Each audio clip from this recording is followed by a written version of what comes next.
coming to you live from Numancia, Aklan, in Western Visayas in the Philippines.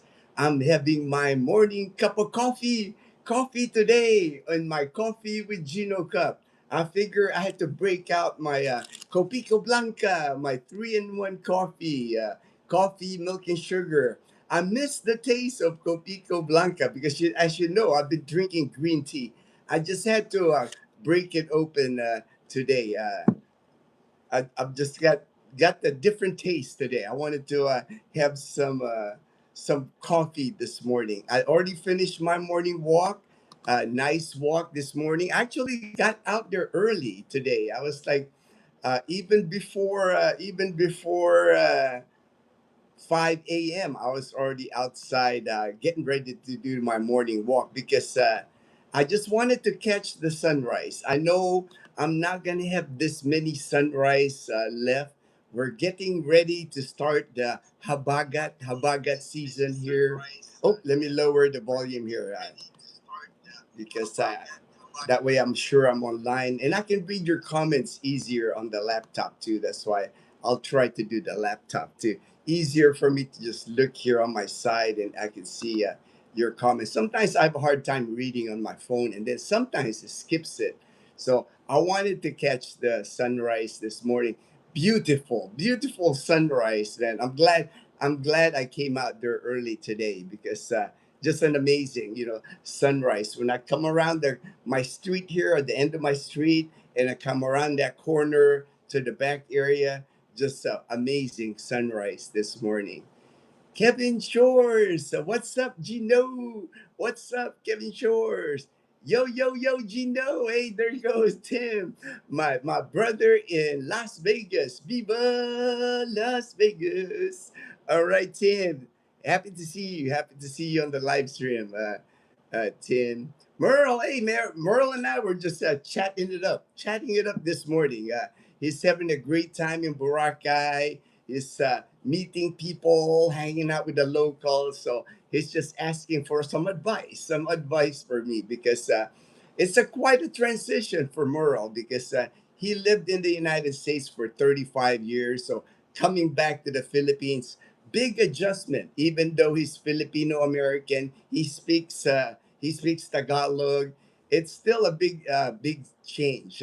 And Boracay Island, even the locals in Boracay, they're not your typical Filipino here in the Philippines. And the reason I say that they're not your typical Filipino, these guys are like island people. Boracaynon is what they're called in Boracay. They have a certain vibe. For one, they're the people here in the Philippines that you'll see wearing dreadlocks. Not many Filipinos wear dreadlocks, and you will see that in Boracay. A lot of them braid their hair. A lot of them wear shells, super dark because they live in Boracay. So it's just a different culture, even for a Filipino. I saw it when I lived in Boracay Island for 18 months. I was born and raised in Manila, left when I was 12, but it's just a different environment, different type of Filipinos. But once you get to know them, they're good people also, good Filipinos here. I drink that every morning. All right, you drink the Copico Blanca, man. That's all right. That's all right, Merle. Vaughn, hey Vaughn. Vaughn and I were chatting it up this morning too, and yesterday too. Vaughn was chatting. I talked to Vaughn over the phone. He called in. Vaughn just he's in Bacolod City, headed to Iloilo City. So he's been here less than a week. Checking out the Philippines. So. Good morning, Vaughn. Joe Cano, good morning, Joe Cano. Finally, uh, first time I get to see you live in the morning. That's right, right? You're not on a different time zone now. You're in the same time zone as me, Vaughn. That's all right, man. Zuber. All right, Zuber. Hello. Kumusta, Lowell? Lowell from Oregon. Kumusta ka, kapatid? Mabuti ako. Good. God bless, my brother. Looks like running short on money on the sale of my home. Still trying. Hey, man. Good luck. Good luck on that, man, because I know how important that is, man. I'll be praying for you, Lowell. Morning, Joe. God bless. Hey, Brian. Brian. All right, my brother in Galveston County, Texas. Good morning, Gino. Have you watched the Indy? I haven't, man. I did watch yesterday. I was watching the F1. I'm more into the F1 now, Brian, than the like Indy and NASCAR. I really dig F1. Dazzle even bought me my favorite F1 driver. She got me this. It's like my favorite Lando Norris. She got me like a Lando Norris car. That's how I love F1 now. To me, F1 is just so interesting. Just the competition, the drama, there's rivalry. It's like I love watching F1 now. Phil Am, good morning, Los Angeles Air Force Base. All right, Phil Am Real. All right, from California. You know what, man? I lived in Los Angeles. I was stationed in Victorville, California, not far from Los Angeles, right? And I never went to like Los Angeles Air Force Base. I never got to see it during my time there in the 80s. Hello, Lowell. I hope you are having a blessed day. Yes, have a blessed day, Lowell. Brian, Merle, congrats on retiring on Boracay. Yeah, man, he is living the dream, brother. Retiring in Boracay, man. It's like that's like he is retiring in paradise. I don't think for me it doesn't get any better than that. Retiring in Boracay, that's my happy place on earth, man. It's like to me that's like the ultimate in retirement is Boracay Island. Lowell. Thanks, Joe. Thanks, Joe from Lowell. Good morning, Gino. And hey, there's Beluz, my brother in Leyte, the vanilla farmer, the Wyoming cowboy, farming, vanilla farming in Leyte. Check out his videos, man. His videos are awesome. I'm learning so much about vanilla. I never knew about vanilla, but it's so interesting. It's like putting up with those. Tying the vanilla on the post. He moved like water in there. They were carrying the water, big container of water. I mean, that thing's humongous, and they were like climbing it up through the jungle and through the mountain. Just amazing, man. Check out his channel. It's fun to watch, man. Belusa makes the channel really fun to watch. It's weird that it's daylight and weird that it's daylight and you're watching Yvonne. Hey man, at least you're here, man. You made it to the Philippines and now you get to check out the Philippines. What's your favorite scenes of F1 movie? Ooh, I can watch it again. We watched the F1 movie in Boracay movie theater. That's on like last June. Uh, Probably the final scene, when on the movie, like when he was flying, like it got all kind of like, surreal for him flying at the end. He was just like, he's flying, his buddy, he was like, he's flying, that was awesome. That was an awesome scene, man. Smash the like counts. All right. Thank you, Belize. I saw F1 on the plane. Definitely. I want to watch it again. I want to watch it again. Hoping they put that on Netflix or something so I can watch it again. I'm sure it's one day it'll be on Netflix. Henry, good morning. We're doing good, man. I'm like you can see, man. I'm fired up, man. I'm having coffee. That tea sometimes just doesn't hit me the same as coffee. I'm wide awake, had my morning walk already. A beautiful day, man. It's like sunshine. As you can see, like the sun is like, I had to put down my blinds that the sun is so intense. Still hot, very hot here in the Philippines. And I was gonna talk about that, of course. That's gonna be one of my topics. The heat indexes here in the Philippines, especially in the Metro Manila area. Las Piñas, BF Homes International, Las Piñas City, South Caloocan, Malabon, they all hit 50, 50 degrees Celsius. Let me do that on my 122 degrees Fahrenheit in Manila, in Metro Manila. These areas in Metro Manila hit 122 degrees Fahrenheit. Man, and in the Philippines, when it's that hot, anything over 100 here, with the humidity we have here, man, it's just a freaking sauna. You're like in a sauna. You really have to like find a cool spot somewhere. Us, yeah, the bottom floor of the house here. We open the windows. We got screen on the windows. Both our doors, the back door, front door, we have screen doors. So if we open it, we get some kind of circulation, and then our fans. So we're able to like tolerate it.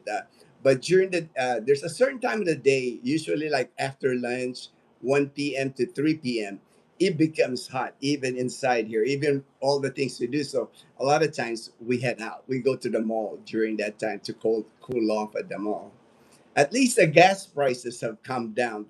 It's not in the 100 plus pesos per liter. Right now, it's about 78 pesos per liter. So not bad. So, uh, not like when it started, like the beginning of March, all the gas prices here were so high. My favorite scene when the shark board leader didn't get to sell the team when the team won. Oh, okay, all right, Ron. I'll have to watch it again, man. It was a long movie, right? The F1 movie was long. I'll have to watch it again to like. I'm sure it'll be new to me again because we watched it last June. Kevin Shore, you should try drinking chai tea. I like green tea. I think I've drank chai tea before. They have a chai tea like franchise at the mall here. I've had chai tea. I've tried different types of tea, but my favorite is green tea. From my time in Japan, I lived in Japan for 4 years, and green tea was like drinking water for people living in Japan. Gino, thanks for the plug. Busy, busy. Oh, I know, man. I know you're busy on the farm, man. I know that your shareholders, the workers, and I know they're like the three of them. They're like I always see them there on the background. You're like when you're filming, they're always so busy. Yes, gas prices have leveled somehow. Yes, definitely, definitely more affordable now. More affordable. Hello, my beautiful friend. All right, Paulie. Thank you, my friend. Hey, there's Brian. Soon to be Brian Rojas City. Soon to be by the beach, by Bye Bye Beach. Brian here found a home. He found a home on Bye Bye Beach. He will be neighbors with that Philippines life, my friend Michael. Man, that's awesome. Brian. All right. And today I'm going to hit a topic, but I'm going to hit the news first. This topic, I'm going to talk about this topic because sometimes these videos come on my feed, my YouTube feeds, and I'm like, how am I seeing this video? And this guy, I'm not going to name his name. I don't. I know he's a vlogger. He's just trying to make a living on YouTube. No biggie. But he titles the video, "The Philippines Lie Nobody Talks About." So he's saying that there's a they lied to you on YouTube. This vlogger is saying, warning, if you do try to find the video, this guy just he cusses a lot. He profane language on the video, but he goes on for like 7 minutes. To me, he just appears like another angry expat, that came to the Philippines, more likely got jaded by a Filipina, a bad relationship. And it's funny to me how that always happens. The ones that don't enjoy the Philippines, a lot of times they get into the relationship with a Filipina, and you know how relationships are. Sometimes relationships don't work. You don't have to like blame it all on the Filipinas. Sometimes you might have to look at yourself if the relationship sours. But a lot of times, those are the ones that I always see that are bitter. That are you can even see it on the comments. All the oh yeah, they tack on the comments like, yeah, I hated the Philippines, and all that. But a lot of times, like I've said many times on the live streams, and a lot of times what I see is a lot of times they meet the wrong Filipina and they get jaded by the Philippines because of that experience. But to me, I've always said, man, when you meet the right Filipina here in the Philippines, your life is going to be amazing, life changing for many of us when we meet the right Filipina. But when you meet the wrong Filipina, man, it's absolute misery. And that's why you see so many bitter and jaded people, expats that that got into a bad relationship, or they scammed me with all my money. Now I'm broke. It's like, because, to me, nobody scams you over your money. You put yourself in that situation a lot of times. But I'm going to title my topic, The Philippine Lie Nobody Talks About, because that's his title. I'm going to use his title. But let me go through the comments here, make sure I don't get behind.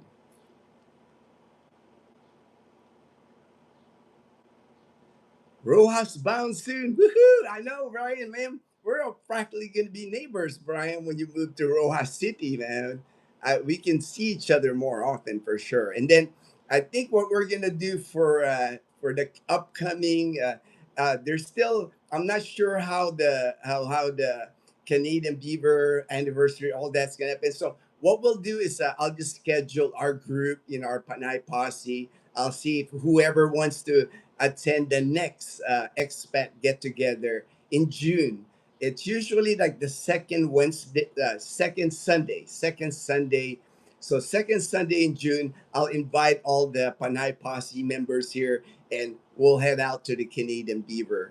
Because I haven't been to the Canadian Beaver now in a little bit. I think the last time I was there, we attended the Christmas party at Mike's house, but I haven't been to the Canadian Beaver in a while. So we'll do that June. We'll head over. And I know Kat was mentioning the Dazzle. Hey, come on over. You guys haven't we haven't seen you guys, so we'll do that in June. I'll try to coordinate that with the people that want to come. No pressure if you want to come. To like the Canadian. It's always fun. It's always fun to see all the expats in Rojas City. Good morning, bro. Good morning, Emilio. Good morning. Young Fresh. How come I don't hear you talking about pandesal in the morning? I have, man. I've eaten a pandesal here. I've eaten a pandesal. I go to people that watch the channel, the videos, the live stream. I've eaten. I've dunked my pandesal. I've dunked my pandesal on my coffee here. I think lately I haven't been doing it because I've been drinking green tea, and the pandesal just don't hit right. Pandesal doesn't go well in green tea. It's like horrible actually. It goes good with coffee, so uh, no worries. I eat. Trust me, man. I eat a lot of pandesal. I love that thing. I try to put corned beef. Oh yeah, yeah. Mom does that. Mom does that corned beef and egg on the pandesal. But I do. I eat a lot of pandesal. I even get the security guards.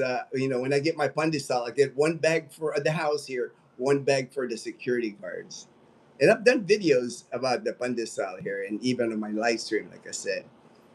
Yeah, I don't want to call him names or anything like that, but he to me, like I said, when I saw the video, I was like, it's just I didn't finish the video. I think I watched like 2 minutes of it, and I know he was just ranting. He looked miserable, and to me, I was just even thinking, what the heck is he doing here in the Philippines? If he's that miserable, why even be here? And I know all of this. I know even the title to me, it's clickbait. Because a lot of times, like I said, the videos that I put out there. If I put out a video that's positive, my positive energy, my good experience here, the video will do okay.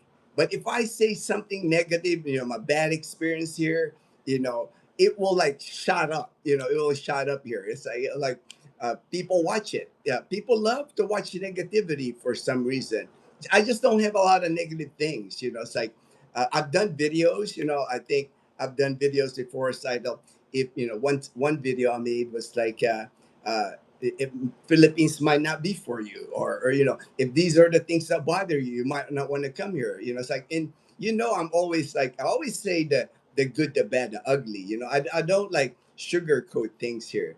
The Philippines, I've always said this from the very beginning of our YouTube channel. I've always said this on my YouTube. If you can afford retirement in the United States, that is the better place to retire. Yeah, everything's convenient, everything's efficient, infrastructure is great, hospitals are great. If you can afford retirement in the U.S., the problem I'm seeing now is many Americans can't afford retirement in the United States. It has gotten so expensive. It's like especially for people that are reaching Social Security age and they don't have big savings. They're like, they could be in a bind. You could be in a bind in that situation. Next thing you know, I'm seeing it. People are ending up being homeless or living in their vehicles. It's like, and they're not living in their vehicles because they want to. It's like they're pushed to that. It's like their apartment prices are going up. They're forced to live in their vehicle. The Philippines to me is just an option for people that are looking for a lower cost of living, or like I've mentioned many times, if you're on an average Social Security, this is a place for you to retire. If you got $1,700, that is the average Social Security in the United States right now. You can have a good life here in the Philippines with $1,700 a year, a month. Whereas in the US, if you have $1,700, $1,700 a month, it's a struggle for many to survive on that amount. Merle, thank you. All right, Merle. Gino, he is to get, yeah, that's all. I know that. It's like I've been in YouTube enough now, Vaughn, to know, but I just wanted to do a video. I wanted to be like a reaction. I'm not gonna give him credit. It's like I don't want you guys like supporting this guy, because to me, if that's going to be the videos that he'll make about the Philippines, you see, he's here living in the Philippines, and if all his videos is showing you all the negative here in the Philippines, that doesn't make sense to me. It's like, why are you living here? Why are you like picking like the worst places to live here in the Philippines? There's so many nice retirement destinations here, and you're picking like the neighborhoods that are kind of sketchy. To me, that's the same thing in the United States. When I first moved to the United States in California, we live in Long Beach. There, even back in the 80s, there were many places that we were told not to go, right? It's like, I'm not going to go to East LA at nighttime. I'm not going to go to Compton at nighttime, even back in the 80s, because there's gangs there. There's like Crips and the Bloods there. Same thing when I lived in Tucson, Arizona before I left the United States. If I'm living in Tucson, I'm not going to live in South Tucson. South Tucson is like, lower income people, Section 8, that Section 8 housing. There's, street like even cops don't respond to that area really fast, and something happens in that area. And to me, it's the same thing. If when you move here to the Philippines, you know, why would you move to like areas even here in Calibo? Even in Calibo, why do I tell people, hey, stay at La Casa Española in Calibo? It's a nice apartment, CCTV, modern looking, well maintained, well maintained. You know, it's around 20,000 pesos for a one bedroom fully furnished. It's kind of pricey for Calibo. I'm not gonna lie, but that's what I recommend to expats, because I know the standard of living that the expats are used to. $325. It's not a big burden. There are apartments in Calibo a lot cheaper. Some of them less than 10,000, cheaper even 8,000. But what part of town are you going to be in Calibo? Any town that I know, any city here in the Philippines, same thing in the United States. There's always a good part of town, good part of the city, and the bad part of the city. So if you decide to live in the bad part of the city, what are you expecting? It's like this guy was ranting about, you know, uh, people like playing loud karaoke, being inconsiderate, roosters. Dude, you moved to a developing country, and not just that, you moved to like the lower income place in the Philippines. What do you expect? It's like, to me, it just doesn't make any sense. That's why part of the topic today I was going to discuss.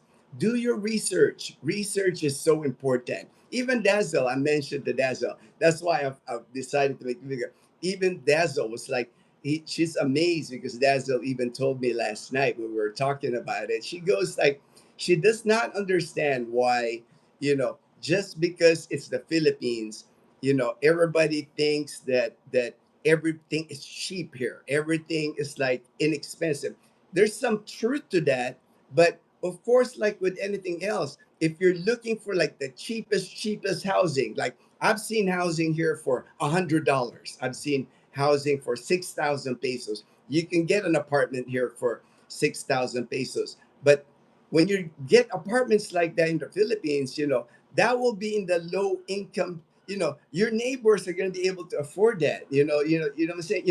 The neighborhood that you're going to live, it might not be the best neighborhood. So that's why people choose BGC. People choose Iloilo, Mandurao area of Iloilo, yeah, Mactan town in Cebu City. They want to live in condos. They want to live where people can afford more. If you select a place, like if you're in the United States and you decide, oh, I want the cheapest rent, I'm going to rent at like the Section 8 area in the United States, the ghetto looking areas, right? In the US.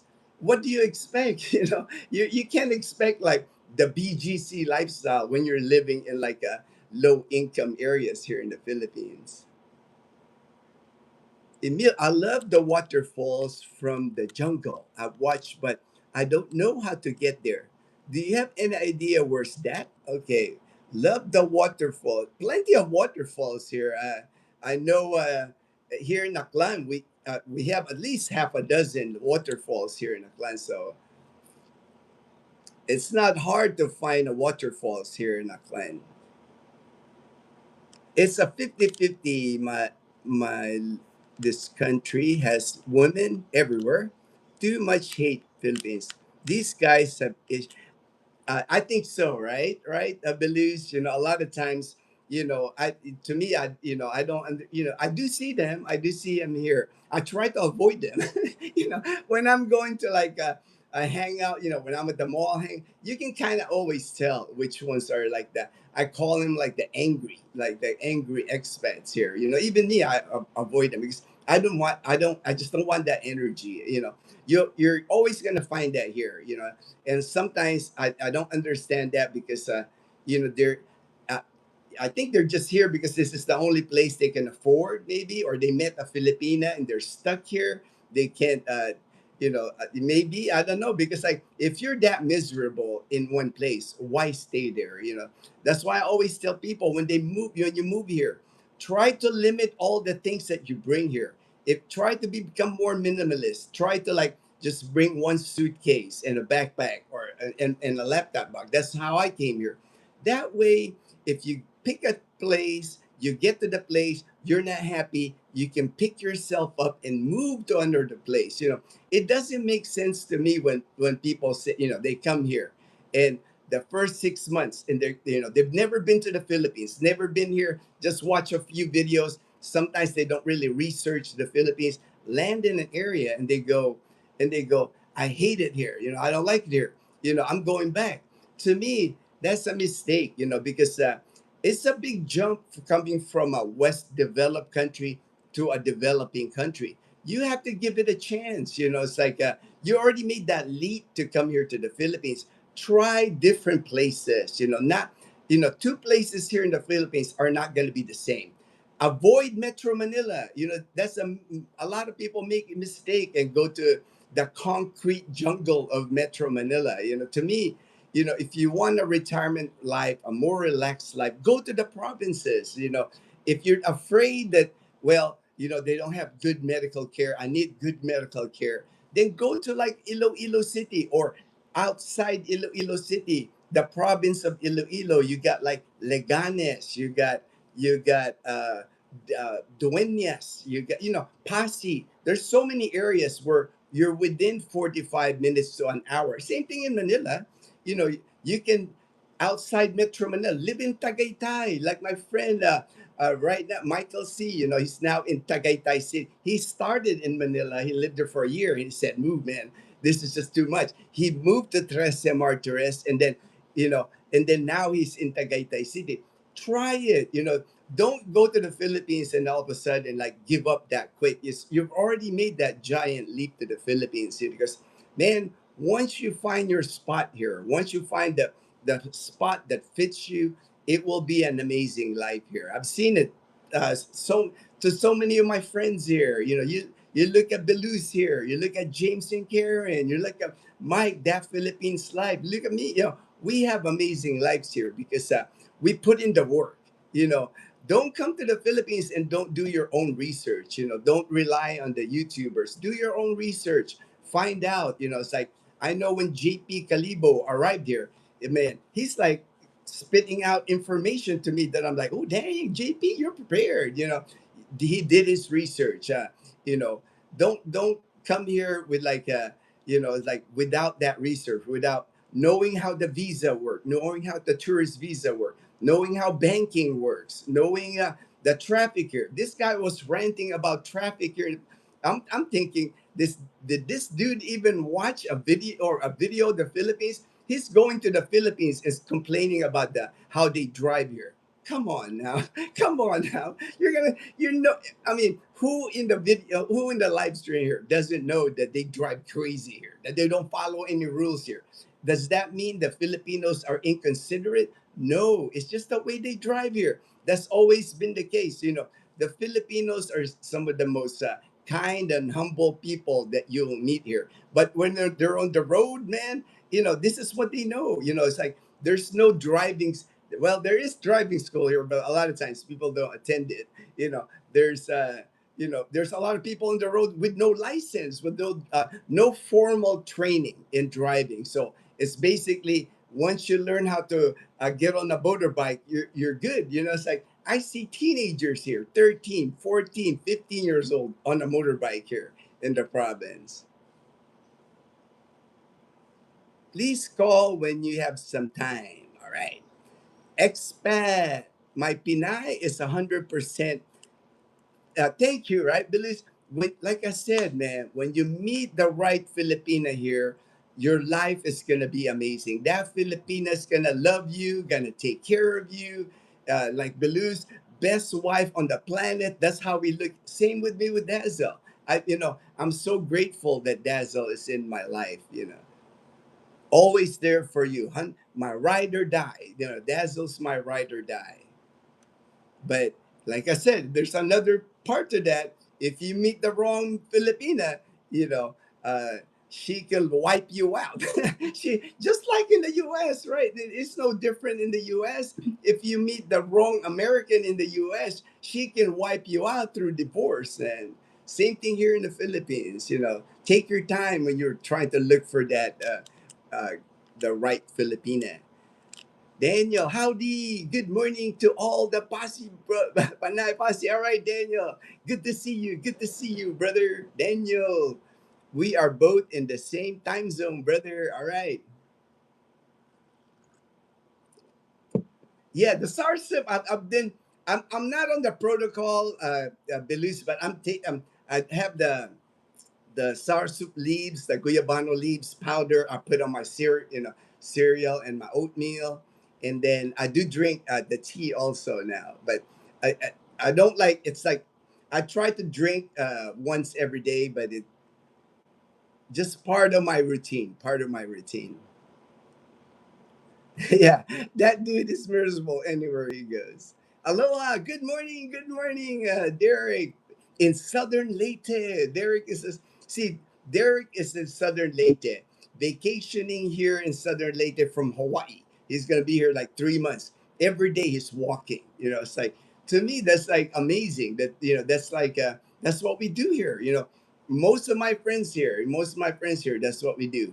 You know, morning walks are part of our routine. Are you talking to me? Yes, Juan is here now, Brian. He's I think that's who Juan is talking to. Outstanding work, Derek. Yes, Brian. Made it here last Saturday, hanging out with my wife's family in Bacolod. Joe, good morning from Auckland, New Zealand. All right. Thank you, Joe, from Auckland, New Zealand. Welcome to the channel. Hey Gino, good morning, and say hi to Dessa. Oh, okay, I know who you are. I know Inday Che from Castaway Drift, the better half, the better half of Castaway Drift. There, thank you, Inday. And Dazzle, that's her nickname too. Everybody calls that's the family nickname for Dazzle. Everybody calls her Inday or Dai for short. Hello, Brian. Philippines, JK family from Daniel Van. Feel free to reach out to Daniel if you have some time. Brian, good morning, Daniel. Welcome home. Welcome home. I am blessed, Daniel. Thank you. You sound Latini. Latini. I'm Filipino. I'm Filipino. Ahmed. Ahmed. I'm not whatever that is. Latini. I don't know what, maybe Latin American, but I don't know what Latini is. Young, those low income places, you have to be careful. For me, I think short term I need BGC, but eventually I'm Antique once I can. Yeah, yeah. That's I have a friend right now. He lives in BGC. He knows. He's like like you, young fresh. You're from New York City. You're used to big city life, right? It's like extreme change for you to go from New York City to Pandan Antique. That's like you're like that's like in the spectrum that's like so different from each other. But BGC, Iloilo City, big city for you, starting out, have a soft landing here. Once you get used to like the way then once you move to Pandan Antique, I think you will like Pandan Antique because it's a slower pace of life. Lots of expats there actually. Lots of beaches, but it's not. It does. It's like the perfect like island living. Island living here in the Philippines. That's why people go to Pandan Antique. You're absolutely right. If you want to live in a safe place, you have to pay more. If you want to pay less, you live. To me, right? To me that I'm looking at this guy on this video, man. His quarters aren't. You can tell he's got the jealousy. He's got wood. I'm like, yeah, and he's got people. You can see from his window people hanging their clothes out. I'm like, dang, man, you're living in like the rough part of the Philippines, and you're expecting. To me that it doesn't make any sense. It would be the same thing in the US. If you're living in the bad part of the city in any city in the United States, right? There's always a bad part of the city. I don't care if you're in San Diego, San Francisco, it don't matter. San Antonio, there's always the bad side of the city, and you live there and you expect like that everything's going to be smooth, like everybody that's going to be safe for you. To me, doesn't make any sense. Right. See, right there. Same thing Emilio said. In Sandy, I know, man. I lived in California. I lived in Arizona, Texas, Louisiana. Everywhere I went in the United States, everywhere I lived in the United States, there is always a bad side of town where people will tell you, don't go there at night. You don't go get caught there at night. Drug activity, right? Gang activity, shootings. And same thing here. This is a developing country. It's actually worse here, right? The slum areas here in the Philippines. If you go to like Metro Manila, like where they had the big fire, like Binondo area, the Parola area, where you can see shanties right up against each other. You go to that area, man. You might not. You go there at night. You might not come out of there. At nighttime. It's so dangerous in those areas. Vaughn, fam, we are all blessed to be here. And no Dazzle TV, Gino. Hey, thank you so much, Daniel, for the kind words. Yes, sir. Second, the motion, Daniel. All right, thank you, Vaughn. My name is Ben. My name is Ben. As long it doesn't become westernized, there's hope. There's hope. Well, the Philippines, out of play all I've traveled the world. I was in the military, United States Air Force, 20 years. I've seen many places around the world, and if anything, the Philippines, is there's a lot of American influence here. We were, an American part of America from 1898 till like right after World War II, 1945. So there's like a 50-year uh, uh, time there where the United States owned the Philippines, and then after that there was military bases here in the Philippines till 1992. So close to 100 years of American influence here. So uh, it's not like a westernized, but you can see the influence. You can definitely see, you can go to places like BGC, malls, Filipinos just adore anything American. Anything American, Filipinos always look at as better. American clothing, American, anything that to do with Americans. In the Filipinos' eyes, Americans just do it better. I see three or four people and a baby on a motorbike here. Oh yeah, common. I see. I filmed that the other day, Derek. I filmed that in my neighborhood. In my neighborhood, there was like one motorbike, dad, or the father, two people, adults, and a kid in front. Four on the motorbike. I filmed it the other day here. That's very common in the province. No helmet. None of them have a helmet too. It's like uh, not an issue. Not an issue here in the province. Moving to more central Cebu next month till I complete my, then heading to Panay. All right. Looking forward to you, seeing you here in Panay, Daniel. Can't wait for you to join us here in Panay. When I come back to Hawaii in August, planning on returning to the Philippines October, Hawaii, not for me. Oh, okay, there. I mean, um, where did you get the power station? At Ace Hardware? There's if you go to like the hardware stores now, they are starting to sell it. Like I know Wilcon Depot here in Aklan, they sell the Echo Flow is the brand. My brand is the Blue Yeti. I ordered this in Lazada, and you can order it in Lazada. You can order the foldable solar panels and everything. Everything's available now in Lazada. Uh, a lot easier to buy a Lazada. Amazon, there's Amazon here. You can order Amazon in the US, but it gets complicated with Amazon. And I'm hearing that they even raised the shipping, because the oil crisis, and then you have to worry about customs with Amazon. So a lot easier if you can find it in Lazada. The local Amazon is what Lazada is. Yeah, to me, it's a must. It's a must have. Like me, online right now. I'm hooked up my internet's hooked up to my power station because just in case the power goes out, which happens a lot.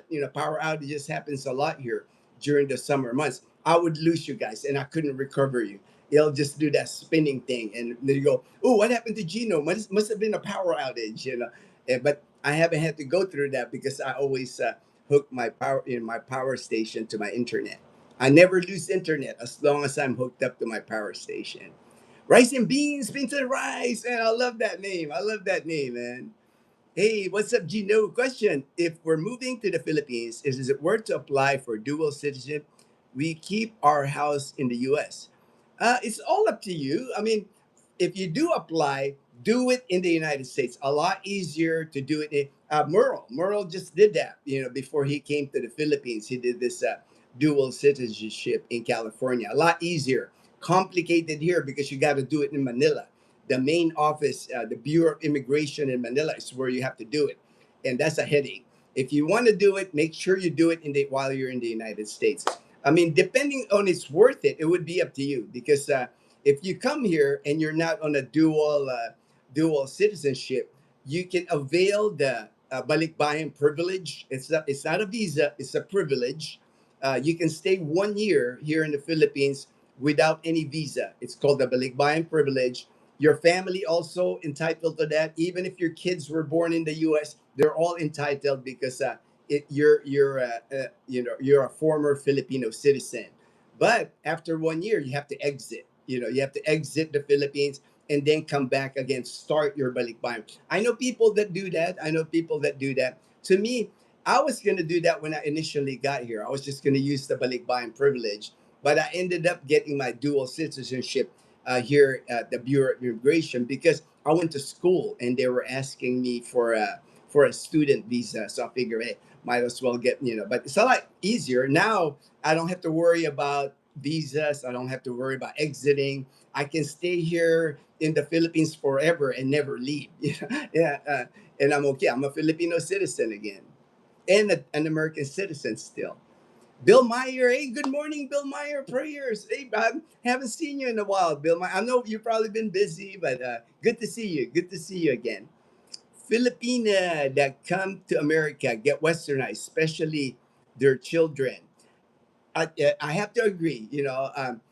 Not all, right? Not all, but most. Most become Americanized, westernized when they leave their country. And of course, if their children are born in the United States, their children are not going to be the same kids growing up here in the Philippines. From what I've seen, if I have to, in my experience, in my own eyes, just my observations, the kids that grow up here are just more respectful to their parents, to everyone, to their elders. It's that's not pushed in the United States. Kids kind of, especially that this generation now in the United States, it's all about like their freedom of whatever. Here in the Philippines, kids follow their parents. Kids respect their aunties, their uncles, their lola, their lolo. They behave for the most part. It all boils down to the parents, of course, on either countries, America or the Philippines. It boils down to how the parents raise them. Like with us, with Leanna, I have experience now, made a few years now with Leanna. If you meet Leanna in person, she's the most well-behaved, respectful kid that you'll ever meet. The expats meet Leanna, they know, she's very respectful.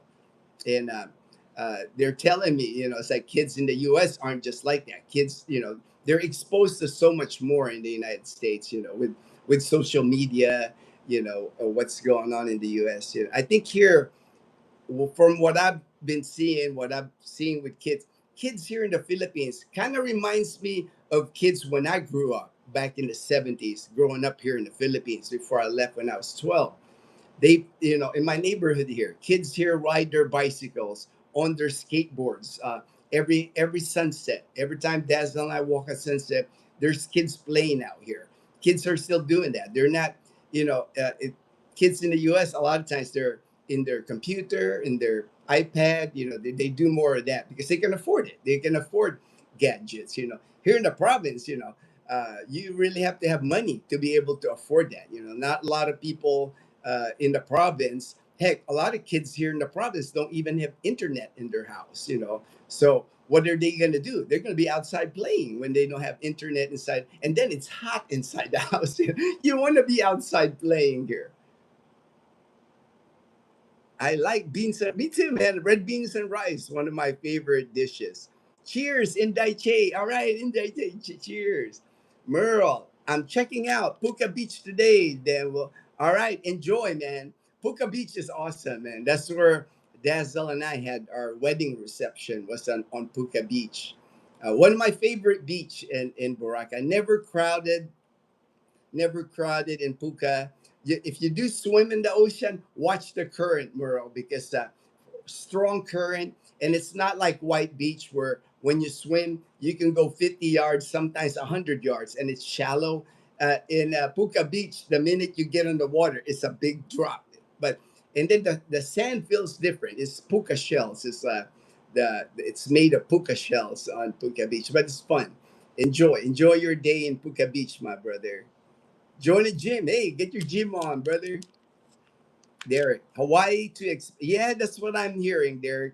I have a friend, Jamal. He's now in Dumaguete City. He's loving Dumaguete because he came from Hawaii. So he's a digital nomad. He still works, but he was working in Hawaii. Now he lives in Dumaguete. The cost is like he's saving so much money now, and then enjoying the Philippines at that. Hey, Colonel. Good morning, Colonel. The Colonel's Chronicles. Check out his channel. He's got a nice channel with Crizel. Crizel, the Colonel's partner in Iloilo City. Doug. Lowell, morning, Colonel. God bless. Inday Che, coffee is perfect. I know, man, and we're gonna be seeing rainy weather here.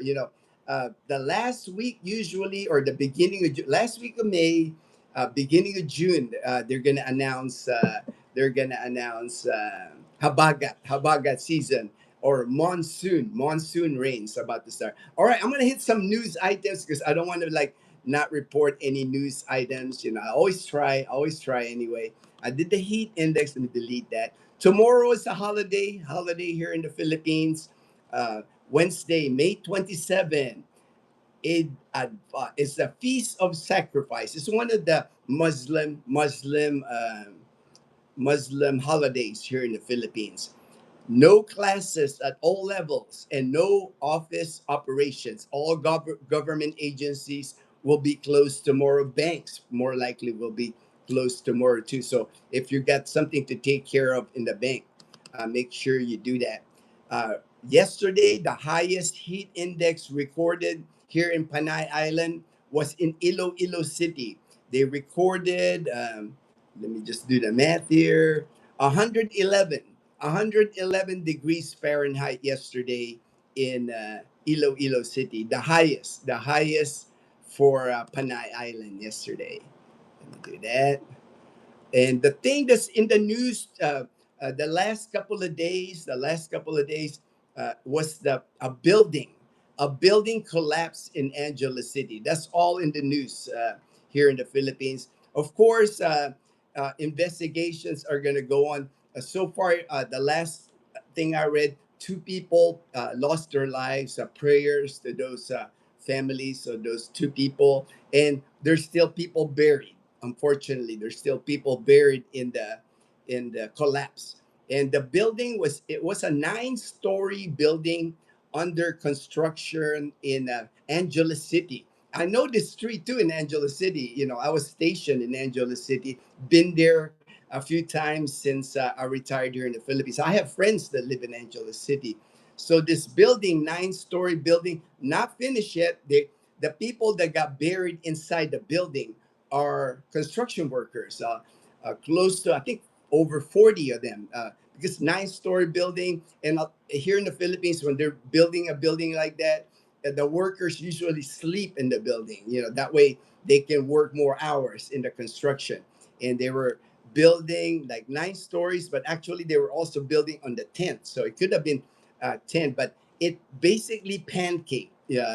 Uh, the bottom structure gave out and it pancaked, but it didn't just pancake like flat. It pancaked towards the street.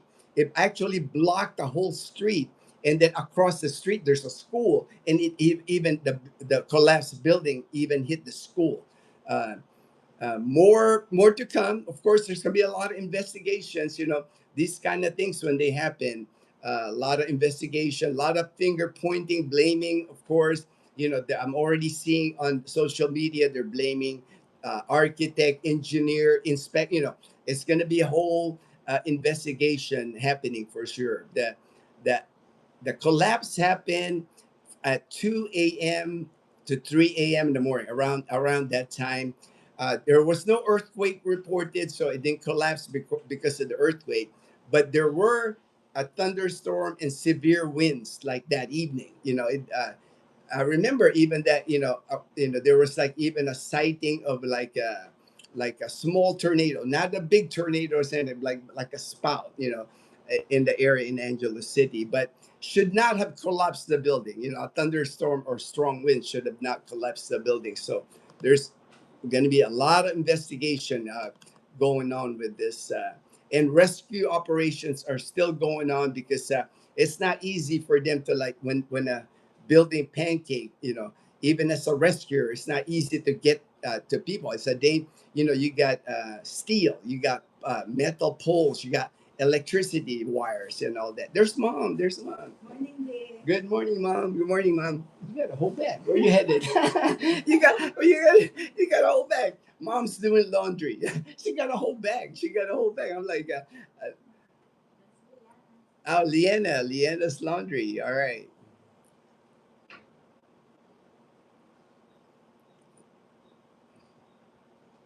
So far they've rescued 24 individuals. Good thing that they've rescued 24 individuals, but there's still people trapped. There's still people trapped on the collapsed building. And again, I'm sure there's going to be a lot of investigation, a lot of finger pointing for sure. Says here the area was left covered in pulverized concrete, twisted steel, heavy debris from the collapsed building. So now it raises the issue, of course, it's going to raise the issue of construction safety, structural integrity, worker protection at construction sites, because, you won't see that ever happening in the US, right? Like a construction site while they're building construction site in the US, people sleeping in it. It's just not one of those things that you will see. Here in the Philippines, very common when they're building a building. No matter how high the building is, there's going to be workers that will be sleeping in that building. Ongoing rescue efforts. A building that collapsed in Angeles City, Barangay Balibago in Angeles City.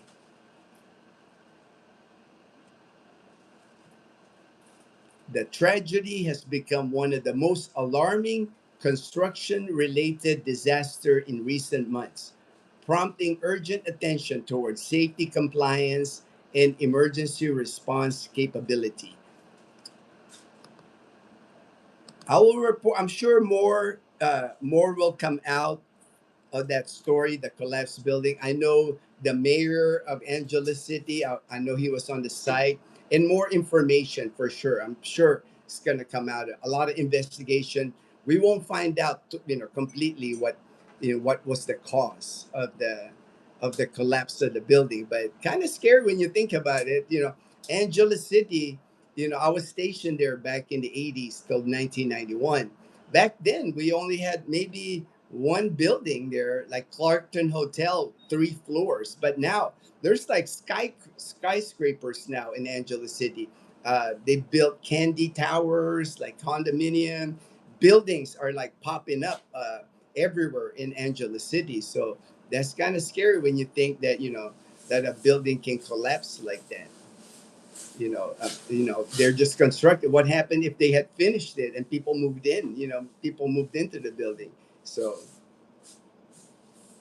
had heavy rain last night, Iloilo. Oh, thank you, Colonel, for letting us know. Heavy rain, heavy rain. Here it's been raining off and on, Colonel. Last night no rain. The night before we had some rain. And Dazzle actually told me when she was walking to 7-Eleven, she saw lightning from a distance. She said, this time of the year, when monsoon season comes, when Habagat, we get very strong lightning and thunder. Man, I've been around, traveled the world, but like here, even here in our house, there's the thunder and lightning here, it gets pretty intense. There's some days here come monsoon, where it almost shakes our house because of that, the thunder and the lightning. You can kind of see the flash, like a big flash of lightning. It's that time of the year, monsoon season. End of May, beginning of June is the start of monsoon here. My wife got her Philippine citizenship in Honolulu. Awesome, awesome, Derek. So now that your wife has her Philippine citizenship, and even now, she has the balikbayan privilege. Do you know this, Derek? I know you know this, that as long as you travel with your Filipina spouse, if you're American, Australian, whatever country you come from, as long as you travel with your Filipina spouse, when you land in the Philippines, you are also entitled with the balikbayan privilege. 1 year, visa free, no visa needed. Or they'll stamp your passport BB, Bravo Bravo, and then the date. How long you can stay. No fees to pay, no exit fees to pay, nothing to pay. That's the balikbayan privilege. I've made a video before regarding the balikbayan privilege. Many people avail that, and it applies also if you have kids. Your kids are eligible for the balikbayan privilege, just not like nephews or nieces. That's too far. Just like the inner mom, dad, kids. That unit, you're entitled to the balikbayan privilege. Yeah, it's not like when we grow up, Henry. Yeah, right. It's like, but here I see that. That's why I like seeing it when I'm walking with Dazzle at sunset here, and we see kids on their skateboard, on skates. The kids still here wear skates. You see them on their bicycles. I like seeing that. That they're growing up. To me, that's like normal growing up. It's like you know, you know, people, kids sometimes now they get rushed into growing up. They're not allowed to be kids. Yes, the kids have more respect for the elders in the Philippines. Oh yeah, they're, kids here, they better respect their elders here, or they're gonna smack down here. So we don't have like the in the U.S. How sensitive in the U.S. now. Child abuse or social services are so fast to like jump on people here. Uh, they still punish kids here in the Philippines if they do something wrong. In his, hey, Mom Janet, I can tell that she happy Memorial Day, Mom Janet. Rice and I agree with customs in the Philippines when it comes to children. When it comes to children, yeah, I think you're not gonna make them. I even tell this to people that now that I even have friends here that brought their kids here from America and Canada. They're raising their kids here. I think it's a better environment to raise your kids here in the Philippines than in the United States now, because in the United States it's so confusing for kids, right? You got all the things now in the U.S. that don't exist here. Like in school, it's either you're a boy or a girl in school. Here in the Philippines, you're a boy or a girl. A men's bathroom, female's bathroom. In the U.S., I don't know what's going on now. There's like in the middle now, or pronouns. And I don't even understand all that, and I don't want to understand. It's like I'm fine living here, living the rest of my life here in the Philippines because easier for adults and kids to live here. It's so confusing now in America. What's going on there? Daniel, happy to see ya. Miss Janet. Our USA value is stay connected, invest in children's. We have one. We are headed to the in June. All right, Mom Janet. Nice, nice. How's it gone, Colonel? I hope you have a great morning. All right. Our worry is what they are up against, other yeah, right. I've even one day, now I've never heard of this term when I was in the US. The US is just so different now, from what I've been gone from the US for 15 years, so I don't understand some of the terminology. I had to study, actually. I had to look up, Google it. I had to like look online, and when that woke thing started coming out a few years back, I thought like, what is that? It's like, and all the pronouns. I thought like, what is that? It's like I never had to worry about that when I was in the US, but now I know that's what the kids are up against growing up in the US now. And now there's this new term. I never heard of this term before. What is that? Islamophobia. I'm like, Islamophobia. I've never even heard that word before.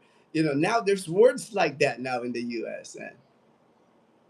Colonel, from Daniel, Colonel, Sergeant, I've been busy remodeling. All right, Inday Che, start raining here in Dumaguete. Oh yeah, I know, right? It's been raining here too off and on. It's kind of like thunderstorm type thing. It's like it'll rain for an hour, then it'll be gone. But right now, no rain inside. It is hot. Mom's out there watering her plants. I'm happy my brother served U.S. Air Force. Very proud. All right. Oh, sorry to hear that, Mom Janet. But prayers go out to him for sure. Thank you, Henry. Going well. I know prayers to people that are trapped. You just imagine that you're like trapped in concrete, steel, and all kinds of things that dropped on you. 9 floors of it dropped on you, man. It's like, good AM, Gino fam and Panay Posse. Hey, Fortune, my brother in Bacoor, in Cavite. Juan, Daniel. All right, I'm just gonna scoot through it. Everybody's greeting everybody, and that's a good thing. But I'm just gonna scoot through it. Gino, do you have any children? No, we don't plan on having any children. I'm gonna be 60. I'm gonna be 60 here. I'm gonna be 60 here in a few months. August 1st, I turn 60. So no plans on having children. And die, hey Fortune, Colonel just got in the office. Traveled from Bacoor, Cavite to UP. All right. You're work at work, not work from home. Work at work. Maggie, two final exam, picking up work. She won't stay in condo since then. All right. How are things going for you, Daniel? Took 2 hour whole trip, 40 kilometers. You guys can do it in less than half there in Panay. Oh yeah, yeah. Oh, there's Totoy, my one dog, ready to go outside. All right, Toy.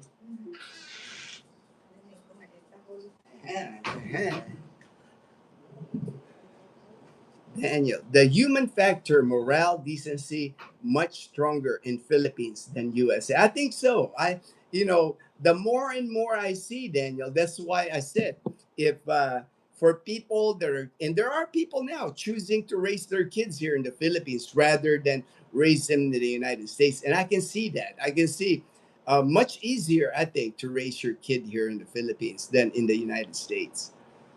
That traffic is always something else from the kernel. Yeah, the Manila traffic. Yeah,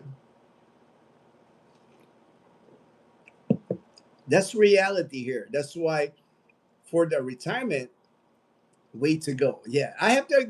I've always kind of said that. That's why I'm always fortunate. I've always told people, if you're retiring in Metro Manila or Cebu City, there's better retirement areas. I know some people like that city.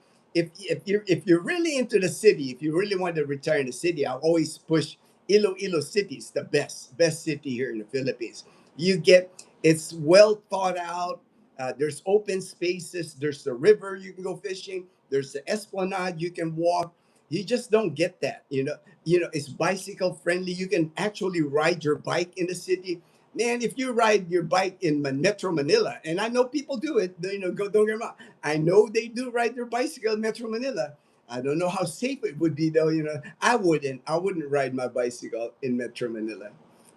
Good morning, sir. Hey, good morning, Paul from Iloilo City. Paul in Iloilo City. Good morning, my brother. All right, let me see here. Other topic. Okay, I'm gonna continue with. All right. Oh, this one I wanted to report because this is becoming an issue here in the Philippines. Surigao, kind of like Surigao. What I see in Surigao now, probably what was happening in Boracay 15 to 20 years ago. Boracay used to be like the party central. Boracay Island back, I would say, 2006 to like 2011 when I first landed there. Boracay was a partying place. Very popular in Boracay before the pub crawl. You put an armband on you, you can hit all the bars, drink. It was just a party place. Club Parao, Summer Place, you name it. There was just like partying in Boracay happening most of the days. Most of the days. Don't even have to be the weekend. But Boracay has kind of switched that to it's more family oriented now. You see more kids now in Boracay than I saw back in 2011, 2012. Well, now Surigao. That's what happened to Surigao Island. It became the party place. Surigao. When you go to Surigao now, it's the younger expats that go to Surigao. They crowd on this one bridge. I see it on video. They crowd on this one bridge. They skateboard, and it's younger. It's a younger vibe in Surigao. But with the younger crowd, now they're having issues. Right there was an incident regarding foreigners from Israel. I guess this one uh, store owner had a Palestine flag, and there was like an incident with that. So uh, they're really getting a lot of bad press, a lot of bad press in Surigao. For one, Surigao is not like one of the. It's not as easy to go to Surigao than to go to Boracay. Like if you're in Manila or maybe Cebu, maybe if you're in Cebu, a lot easier to go to Surigao. But it costs money. Flights to Surigao, because there's no flights directly. You have to go to a Surigao city, and then you got to get on a ferry. Not a cheap flight, very expensive to go to Surigao. And then when you get to General Luna, the hotels, everything's pricey because it's becoming a hotspot for younger Westerners, Canadians, Australians, Americans, Europeans, Russians, you name it. It's kind of like the latest, but now they're going viral for negative reports, incidents, people getting aggressive behavior, profane behavior. So now the Bureau of Immigration is cracking down because it's not good. It's not good. It's not good for Philippine tourism when things like that happen. So now the immigration itself, the Bureau of Immigration itself, uh, it's come to their attention that there's issues.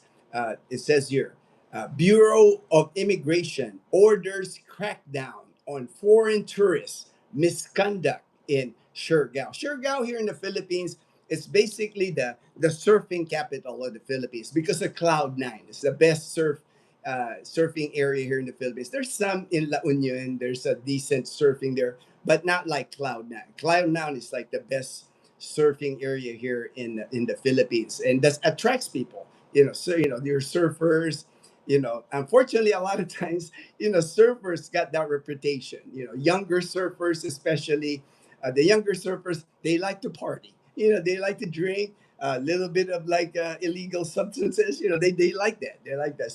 Surfers are known to and it's just the party vibe, and that's what's happening. You get alcohol, a little bit of drugs involved, in that kind of environment. You're gonna get people like getting into fights, getting into arguments. But now they are cracking down. The Bureau of Immigration is cracking down. So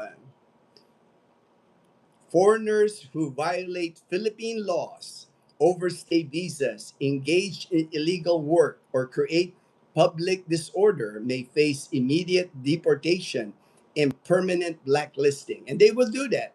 If once they deport you, they can put you in like the blacklist list where you can't come back to the Philippines anymore.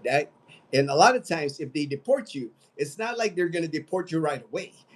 They might keep you a little bit for processing. You might be processing here for a few months, like that Russian blogger. He was processing for like over close to a year, before they finally deported him to Russia. Local officials have also raised concerns about verbal assaults, physical threats, dangerous traffic violations, and that's what happened. You get a lot of, like in Surigao, you get a lot of young foreigners riding in on motorbikes, partying, drinking, no helmets. It's like dangerous traffic. Alleged disrespect towards local in indigenous communities, not respecting the locals.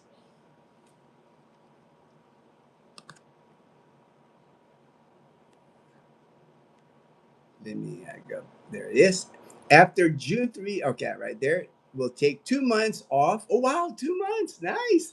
I'm happy for Maggie for 2 months off, but we will pay our share. Maggie is doing internship 3 week, 3 times a week. I'm on site, and she will. Oh, nice, nice, good experience for her.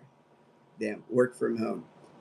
Time for some. All right, enjoy your breakfast. Enjoy your breakfast, Brian. Have a blessed day. Have a blessed day, Brian. Hey, Brian. Good morning, bro. Hey, there he is. Michael C. in Tagaytay, in Tagaytay City now. He's no longer in Trece Martires. Now he's in Tagaytay City. Blessings, my brother. Blessings. Oh yeah, I can see how expensive. I've been watching that area. Like I followed 8 miles from home for many years, and I could tell how, when they were going to General Luna and eating at the restaurants, cafes. I could see how that area is very expensive. the airfare alone to get to Surigao is expensive. For It's a party place, surfing, more foreigners there than in oh for sure. It used to be Boracay. It used to be Boracay was like that fortune back in 2011, 2012. When I lived in Boracay, there's like so many foreigners, so many backpackers. That was the vibe in Boracay back then. Now it moved. It moved to Surigao. Now the vibe that was in Boracay back in 2011, 2012, that's now in Surigao. Colonel, GP Fortune, and Dazzle Community for Michael C. Wholesome. Yeah, now Boracay is, they pivoted from that party atmosphere to more family oriented. Yeah, Surigao is young single. If you're single, young, you want to party, Surigao is like the happening place in the Philippines. Is having the same problem as Thailand is having with the Israelis. Israelis. All right. Internship she arranged herself, voluntary, no pay, Ayala system, data privacy.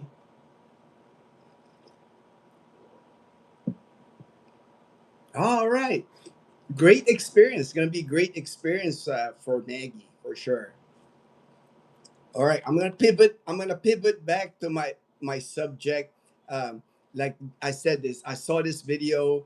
The guy titled it "The Philippines Lie Nobody Talks About." I don't know what he's talking about because I know I talk about it. I talk about roosters, the boss rooster. I talk about like traffic here in the Philippines, driving here in the Philippines. To me, it's no secret, right? It's not a secret anymore that the Philippines, there's enough videos out there, that you almost have to expect, before you even get to the Philippines. And I know a lot of people that follow our channel before they come here. JP was watching all our videos, all the videos from the YouTubers that he trusted, learned a lot from him even before he got here. Dude, the research is so important for you to be successful in your move to the Philippines. You know, the bottom line, it's like you can watch all the videos and watch. You gotta trust, for me, if I was in the situation where all this data is out there, I would be researching night and day. Even Dazzle told me before Dazzle and I went to Singapore on our vacation in Singapore, we were watching videos in Singapore about using the subway, about in the subway you can't eat, you can't drink, you can't chew gum, those kind of stuff. We were learning that before we went to Singapore because you do not want to offend that country. You don't want to get in trouble. You want to follow their rules. To me, that would be the same thing. If you're planning to move your life to the Philippines, you want to learn as much as you can about the Philippines. You wouldn't just show up here. You wouldn't just show up here and then expect that everything will work out. Research cities, research provinces, because very important where you land here in the Philippines. I always talk about soft landing in the Philippines. If you're used to the city life in the America, if you're coming from Los Angeles, California, or New York City, Houston, Texas, big cities, it is quite a change to jump from that to like the province life. Big. That's a big change of lifestyle. To me, if you're coming in from those areas, find that soft landing. Go to Iloilo City. That way, when you land in Iloilo City, you have Grab, right? You have Grab. You got Grab Food Panda that delivers to you. You got condominiums, Here in the province, I'm living here in mainland Aklan. There is not a single condominium here. There's not a single condominium in Calibo. The only condominium in our whole entire province is in Boracay Island. New Coast Boracay. That is the only condominium here in our province of Buklan. So uh, when you come here, it's really for many that hasn't been that lived in the province. It could be a shock, quite a shock, because the only American food that you'll recognize more likely is McDonald's. We do have McDonald's in Calibo. We do have Dunkin' Donuts, but that is it. There are no KFC, Taco Bell, Wendy's, Burger King, none of that. That's why I say go to Iloilo City because they have all that. They have Sbarro Pizza. They got SNR, the Costco, the Philippines.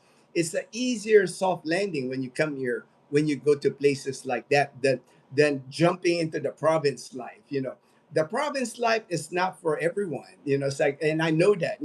I have a friend, Yo Tim. He was in the earlier in the live stream when he lived in Antique Province for almost a year, and he said, "Man, there's nothing to do."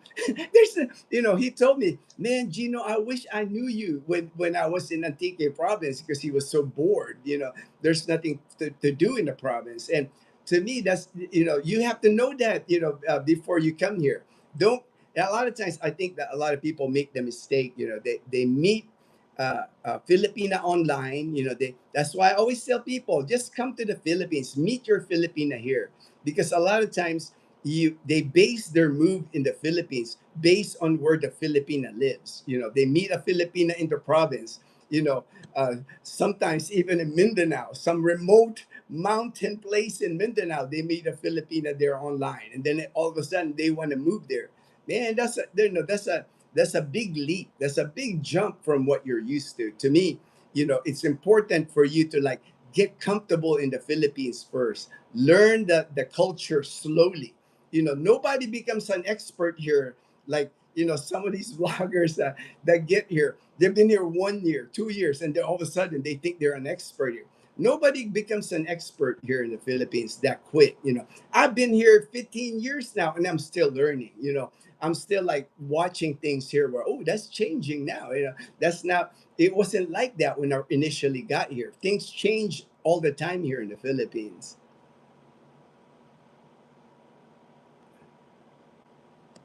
Her ates prepare her lunch. Oh, nice.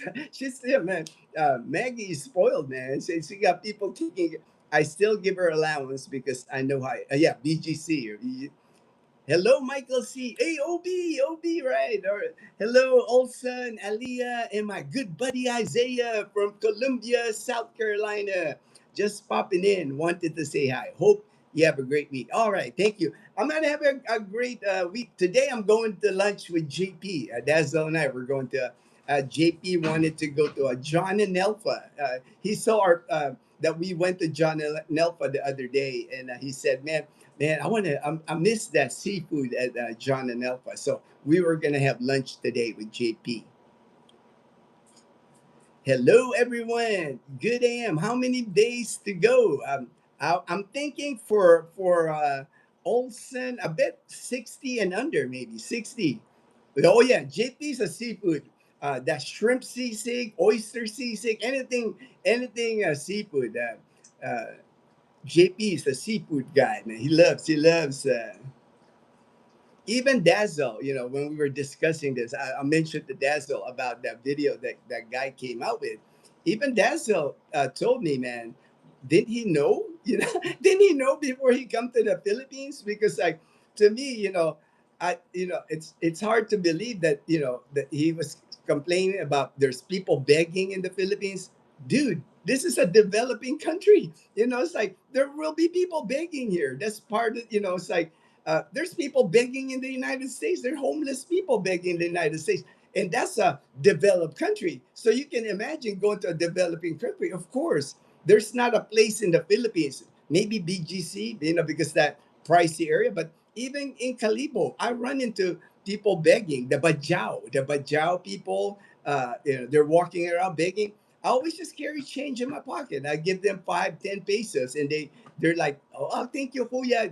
They're always like, they're happy when you know, I know what these people are going through. It's like, well, some people say it's an organized crime. I don't believe that. For me, man, what's 5, 10 pesos for me to like, if I see 3 kids like begging, it's like they're coming up to me. I just give them 10 pesos, 5 pesos, and they're like waving at you, hey, bye, kuya, salamat, salamat. To me, why be so negative about everything? There are going to be beggars here in the Philippines. There's just no getting around that. Anywhere you, even in Iloilo City, there's going to be beggars there. There's going to be people you'll see laying down on the street. You can tell they're homeless. Is it hard for you to like drop a couple of and 5-10 pesos here in the Philippines, that's not even like what, not even a quarter. What is it a problem for you to like just drop a quarter? What's a quarter? 25 cents to us, come on, it's like don't be so stingy, or there's like people that unfortunate circumstances happen to them. You don't know what people are going through. Just be kind, be kind. Good AM, OB. How many days? All right. JP, all right. And like I said, the Philippines is no different from cities in the United States. I've lived in places in the United States: California, Tucson, Arizona, San Antonio, Texas, Shreveport, Louisiana. Everywhere I've been in the United States, there's always the bad side of town. There's always the place that, when I was living in Los Angeles, East LA, Compton at nighttime, man, you don't want to be caught, you wouldn't be caught in those areas at nighttime because there's shootings there. There's gang violence happening, so why would you want to live there? It's like, that's so important when you come to the Philippines. Research the area. Try to meet like Ruben. I found Ruben a nice place in Calibo because he communicate. I wasn't the only vlogger Ruben was communicating with. He was communicating with a vlogger in Dumaguete, vlogger in Davao, vlogger in Angeles City before he picked Calibo because he just felt comfortable with me. He said he felt like I was giving him the correct information, or the information that he wanted to hear. Do that. Become friends with a blogger, that you're supporting their channel anyway. Ask them, hey, is there nice places to live in your area? Ask them. Hey man, Liverpool, England. All right, Daz. Hey, that's my wife Dazzle. Sometimes it's called Daz, DAZ. That's one of her many nicknames. Die, sometimes in die, Daz. Thank you for joining the live stream from Liverpool, England. Liverpool, England. There is two local beggars I always give money to in nearby. Yeah, right. To me, and people, he was also complaining about stray dogs. There's so many stray dogs in the Philippines. So of course, that's part of the Philippines. Even in Calibo, even in Numancia, in my area. So that's on that when we're we always keep like dog food in our car. So if we're like, we're dog lovers though. So, you might, I'm not saying do that, I'm not saying do that, but, Dazzle and I, we love our dogs, and we've always both dog lovers. So we keep dog food in our car. So if we're parking my car in Calibo and I see a scraggly dog, I'll scoop like a dog food and put dog food on the ground. Or sometimes we give them a water bowl, because I know in this heat, man, those stray dogs are struggling in this heat. They're trying to hide in shade. It's hard for them to find good drink clean water. So just be kind. Just be kind to people. Not everybody was born in a developed country. Is all I'm saying. There's people born every day here in the Philippines. Those kids that you see here in the Philippines begging, they don't, a lot of times they don't have a choice. They were born in poverty. It's like, you can blame their parents, you can blame, so many, but you can't blame them. It's like, they're a kid. Their parents are probably telling them, get a, go beg, go get us money. So for the kid, what is he gonna do? A lot of times they're not going to school. They're dirty. They're walking in the heat or the sun. It's summertime here. Just be kind. It's like, what's 5, 10, 20 pesos to get him? Buy him a Jollibee burger. I've done that. If I was at Jollibee, I see like some kids outside. Before I leave Jollibee, I'll buy some extra yum burger, like 39 pesos. What's 39 pesos? Come out of the Jollibee, hand it to them, and then just go. What? It's like, to me, it's like we need more kindness. We need more kindness in the world.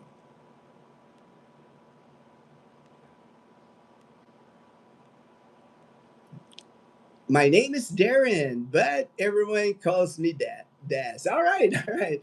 Well, Dazzle is actually Dazzle's real name. Dazel is her real name. That's on her birth certificate. but a lot of people call her Daz, D-A-Z. A lot of people call her Day, D-A-Y. Good AM Fortune, Colonel Derek, Bill. You guys be safe. I have nine dogs. You got nine dogs. Secure, right? You got man. The dogs are. I love Toto. Toto is like our dog Toto here. He's an Aspen, like a local dog. She's like the best guard dog. And anytime she barks, I know there's somebody on our sidewalk walking. I know when they're picking up my garbage because she'll bark, or I'll know if there's a delivery from Lazada or Ninja Van. She'll bark. She's our warning. You know, even I know. She'll bark at the kids. When the kids are playing in the afternoon. Good warning for us. Hey there, James and Karen. James and Karen's Adventure. Good morning. Good morning, James. Hope you're having a good day, man. Sunny. Sunny. It's gonna be hot again. It's gonna be hot again today, James. When I go to the farm, take extra candy, right? It's like what is it?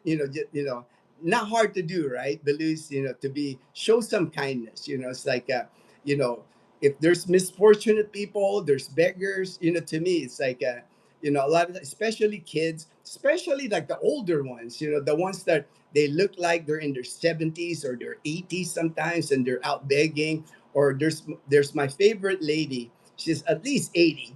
She's right outside Pares Retiro. Every time she's right outside Pares Retiro, and she's always got bananas to sell. I always buy all her bananas, man, because like to me, it's like there's a lot of people, you can't blame it all on them. You can't, they're not in a good position. They're like in a bad situation. Not hard for us to like help them out. It's like what is like like even buying all her bananas for 200 pesos. What's like $3-4 to me. It's like good AM, James and Karen. Good morning, Jane K from the Colonel.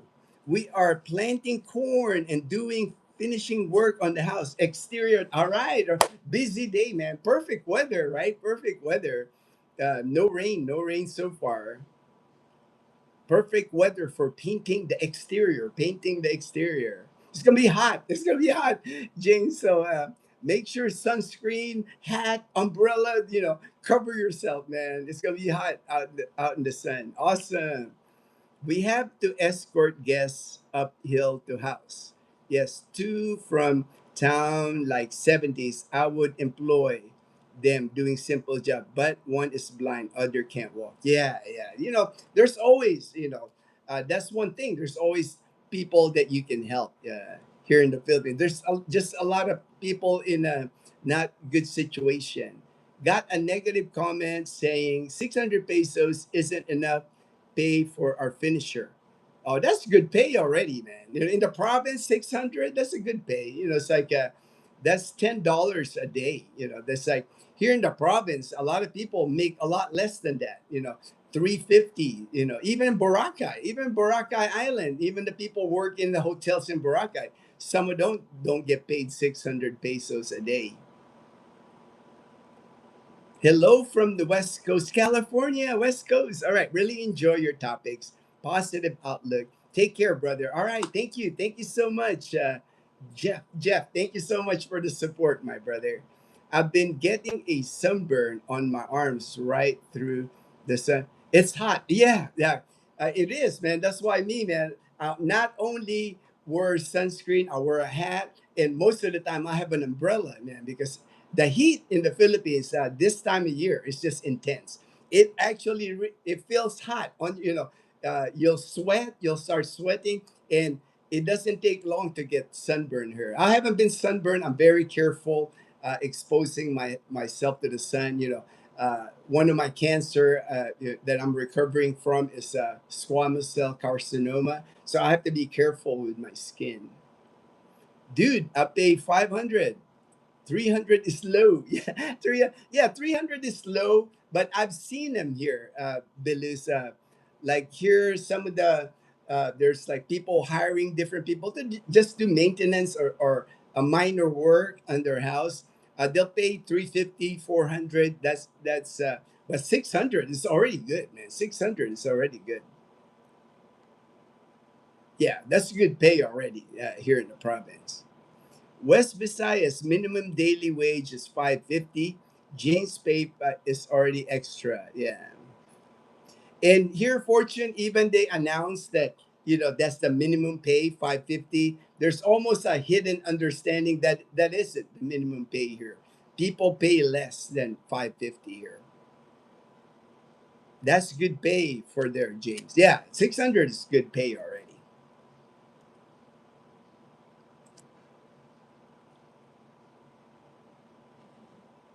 And then, like our conversation, Dazzle and I were talking about it. He even said, like, see, I like getting insight from Dazzle. That's why I discuss topics with her too. And I asked her, hey, Dazzle, babe, what do you think about this? What do you think? And one of the things she told me, one of the things that Dazzle told me, she's amazed. She understands that, many come to the Philippines on a budget, a retirement budget, but she's surprised. That's what Dazzle does. She's surprised sometimes how, she sees, she watches videos, she watches movies, she's seen the lifestyle in America, right?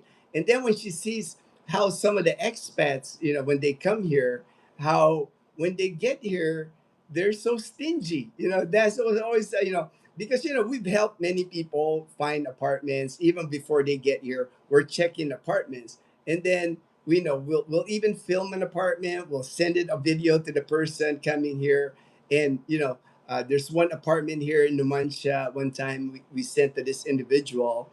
It was a studio apartment. I think you've seen it. It's like on the second floor, above the laundry, laundry on the bottom. Studio apartment on top, fully furnished. It's even got internet already. It's got everything in it that you'll need, yeah, for a studio apartment. And the guy was asking 7,000 pesos. I mean, 7,000 pesos right now is like maybe 120 dollars rent a month. So I sent that information to the guy. He's gone now. I don't know. He never communicated to me, and he was like, I sent him the information for $120. Studio AC. He's got like inverter type AC too with the remote control and everything. Wi-Fi in the apartment. Really, to me, for 7,000, it's a bargain. Bargains for 7,000, and I did all that for him. I talked to the manager. I videoed it for him, sent it to him, and then his reply to me. I saw another apartment in Palawan, and it's cheaper than 7,000. And after that, I never heard from him. And and that's why Dazzle was saying, man, she doesn't understand how she thought 120 or 7,000 pesos shouldn't be a lot for Americans, but they get here and they're so fixated on finding like the cheapest accommodation here. And I understand they're on a budget, they're trying to retire, but what happens when you're trying to get the cheapest uh, apartment? That area we're going to get that cheap apartment, it's not going to be in the best side of town.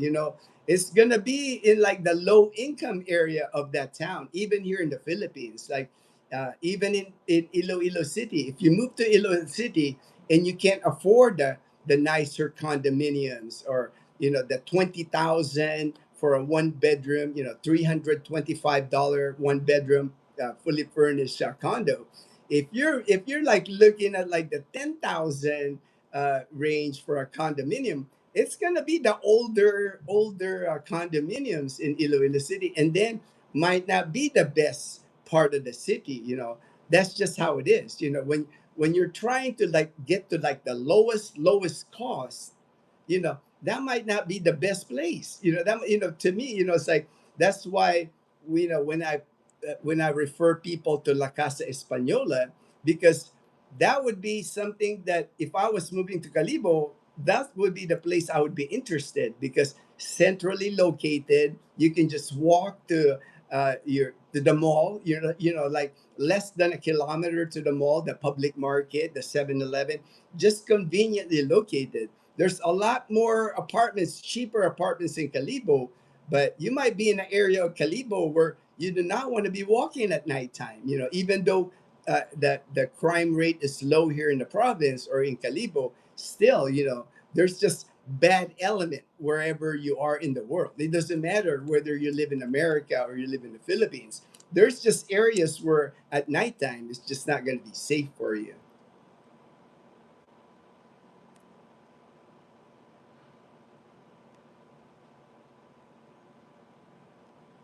Good to know, Fortune. Derek, smash the like. Hey, thanks, Derek. Gino only gives legit, honest viewpoints and data. Thank you, Daniel. Thank you. I appreciate that, my brother.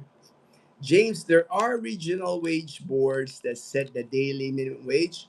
Yours is negotiable, but if it's registered business, need to be compliant. Yeah, that's a good point by Fortune. If you're a registered business, you're a restaurant, you're at the mall, there is a minimum wage that, because they're legit employee, right? There might even be taxes. There might be stuff, like a registered business have to report. But if you're just like me, if I'm sitting here, there's guys here that I know I can hire, outside the gate here. There's people just waiting to like for a job. It's like if I had to like fix roofing or something, I can just hire them from the street, and it's a handshake deal. It's like cash basis. There's no reporting or anything.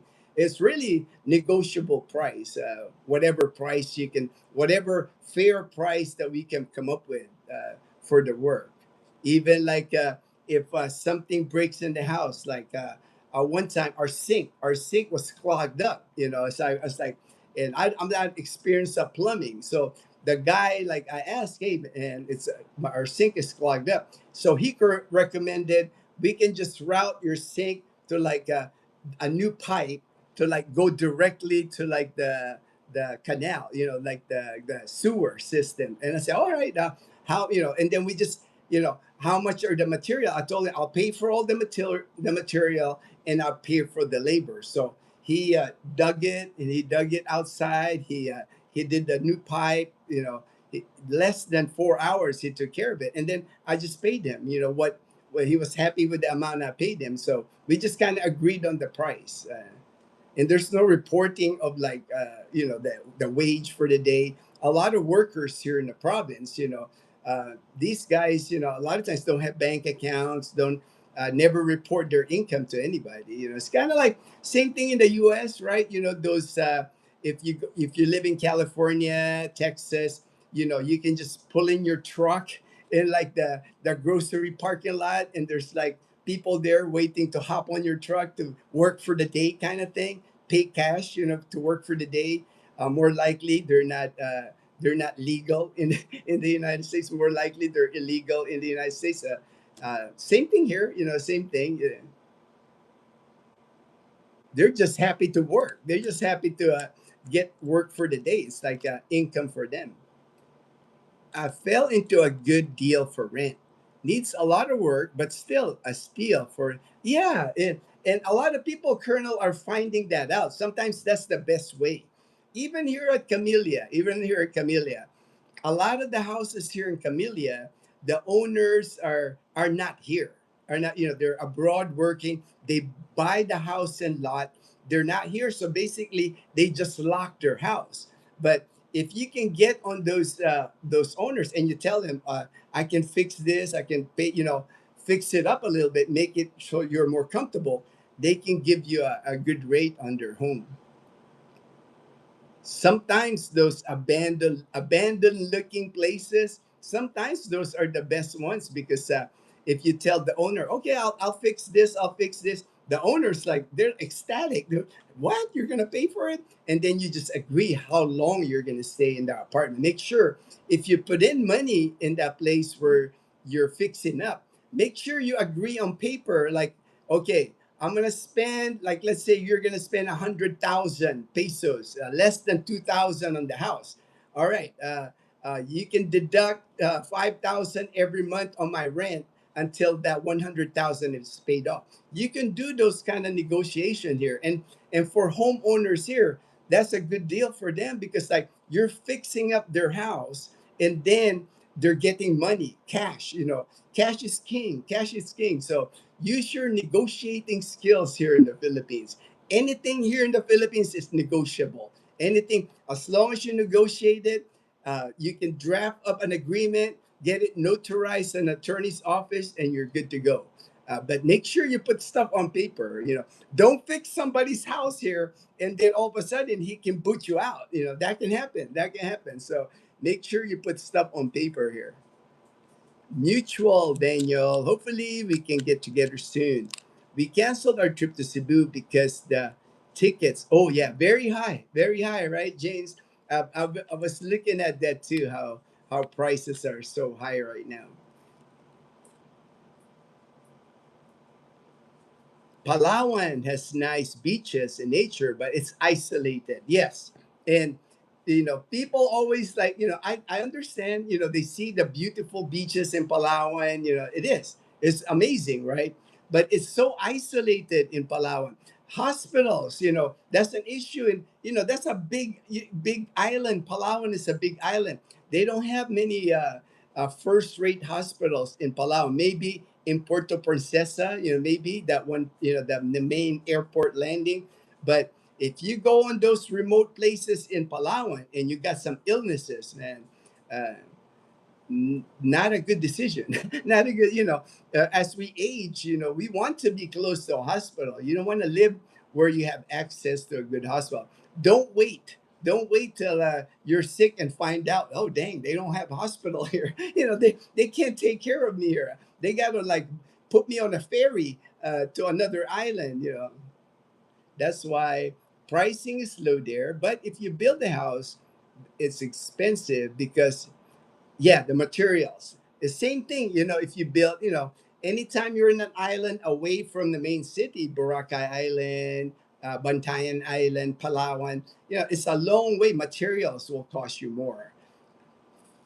Gino, the wage type called bigay in English, give. Yeah, kind of like negotiating, right? Here in the provinces, I always like when I hire people, I always end up I like overpaying because man, these are my people, man. The Filipinos are my people, man. So I don't mind over getting overcharged, overpaying for them because I know, man, if you're outside right now, working outside, man, in this heat, man, I struggle inside the house. I can imagine being outside, working outside, man. I would give extra for sure. We'll meet up soon. All right. Dan. We're waiting on you, Daniel. The minute you come back to Panay, we'll schedule a get together. Oh, James, we're planning on attending. I guess the next expat get together in the Canadian Beaver. I know it's the second Sunday. I don't know how the anniversary was supposed to be in June, but we'll just go to the expat get together the second Sunday. I'll tell all the people here, all my friends here, we'll head to the Canada. I know Edgar wants to go. I know JP wants to go. So uh, we'll support Michael. We'll go to the Canadian Beaver second Sunday of June. Derek got to go. Hey, goodbye, Derek. Thank you for joining the live stream this morning, Derek.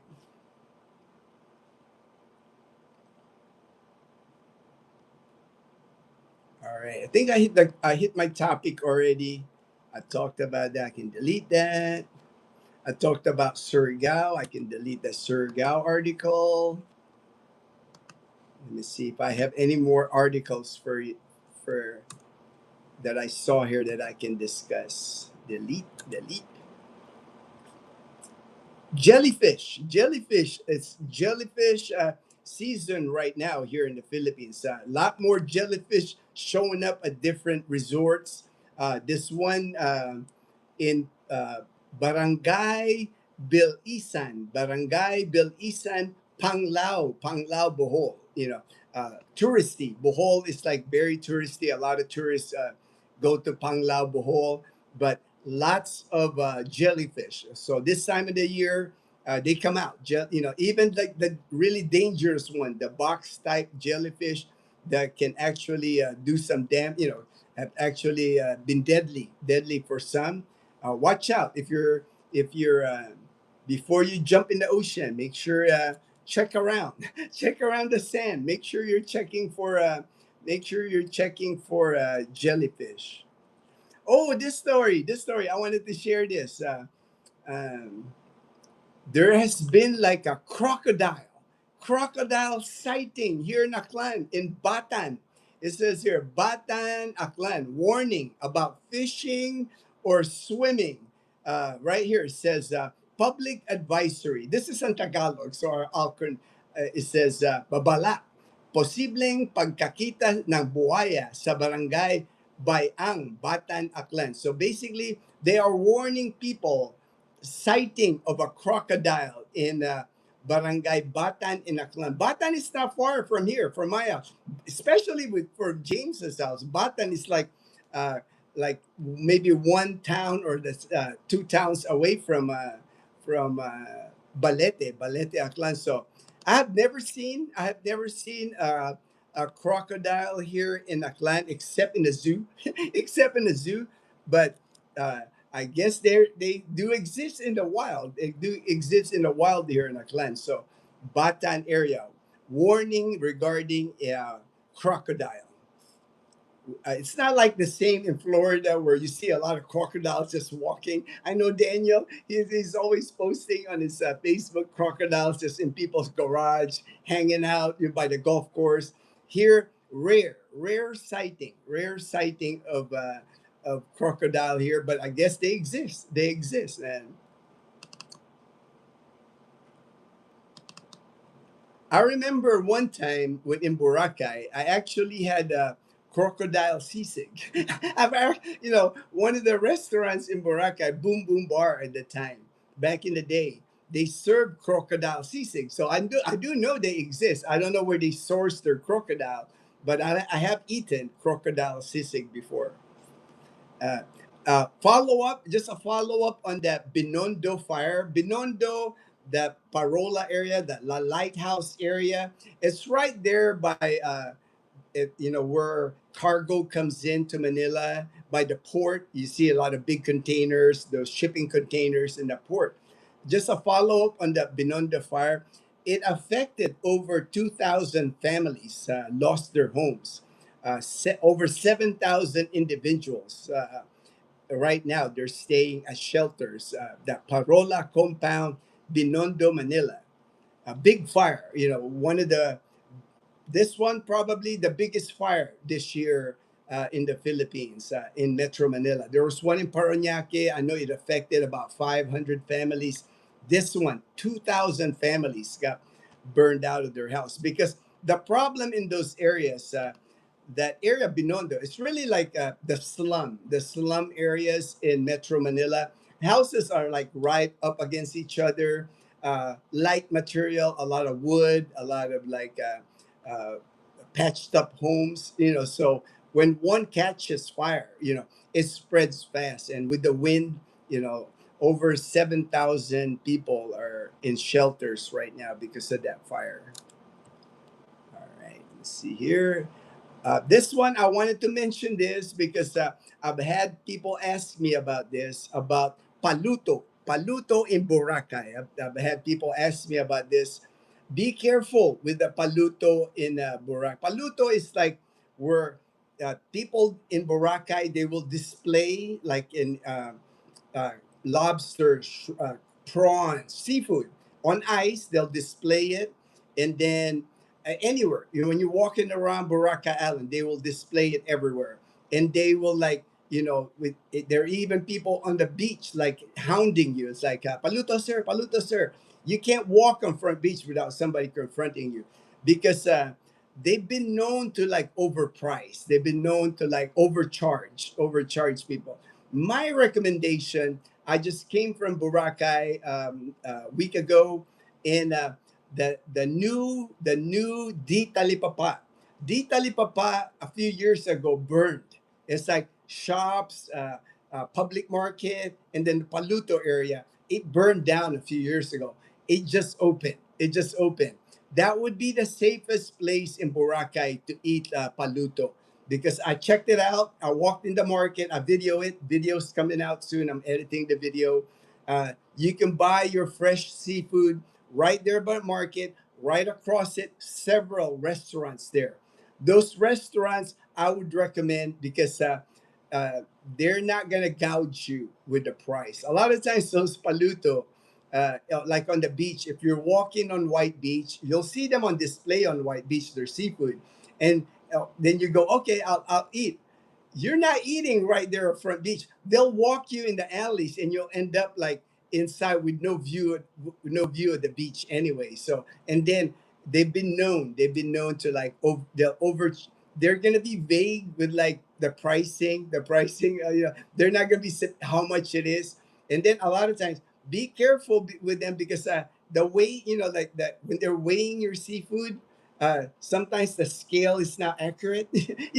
They'll charge you 1 kilo or 2 kilos for prawns, and you're actually not buying 1 or 2 kilos. Just a warning, just a warning. It happens. But if you go to Di Talipapa, the new Di Talipapa, really fancy place, man, really nice. The public market Di Talipapa, awesome looking, air conditioned restaurants where you can have your seafood cooked. Those people, their scales are accurate, or you know uh, they don't have incentive to like gouge you with price because they're permanently, they don't want to like ruin their image. But there are people, unfortunately in Boracay, that's been known. There's a lot of hidden charges. A lot of times they'll charge you extra for drinks, for water, for rice. Just be careful with paluto. uh, I would trust the one at Di Talipapa instead of the other ones that you see like on alleyways. You'll see some of the seafood on alleyways. You don't know where their restaurant, or they'll take you to another. To me, I would, if you really want to eat the seafood, and just a warning, seafood in Boracay is going to be more expensive than seafood in the mainland because everything gets shipped to Boracay, and even here in our province of Aklan, all the good seafood here goes to Boracay because it makes sense for the fishermen, right? They can get more money. It's like if they sell me, like if I go to the public market here, I want to buy giant prawns. I can get those giant prawns for 400 to 500 pesos a kilo here in Numancia. That same prawn taken to Boracay is going to command two, sometimes three times the price. So it makes sense for like all the good seafood to end up in Boracay Island. But of course, it's a business. Everybody's trying to hustle. Everybody's trying to make money. You're gonna pay. You're gonna pay the price. You got to put into account those people in Di Talipapa on Front Beach. Their rent is expensive in Boracay. They have to make up for that. Their rent, everything costs more in Boracay. It's a tourist destination, so expect to pay more. And then a lot of times those alleyways, those that like the seafood, they won't issue you a receipt. So that you don't know if they're even paying taxes to the government. Kind of, right. But at Dita Lipapa, they issue you a receipt. The Paluto places, they'll issue a legitimate receipt. So you can't really just be careful. It's been known that there's been people that have been overcharged with the seafood in Boracay. All right, let me.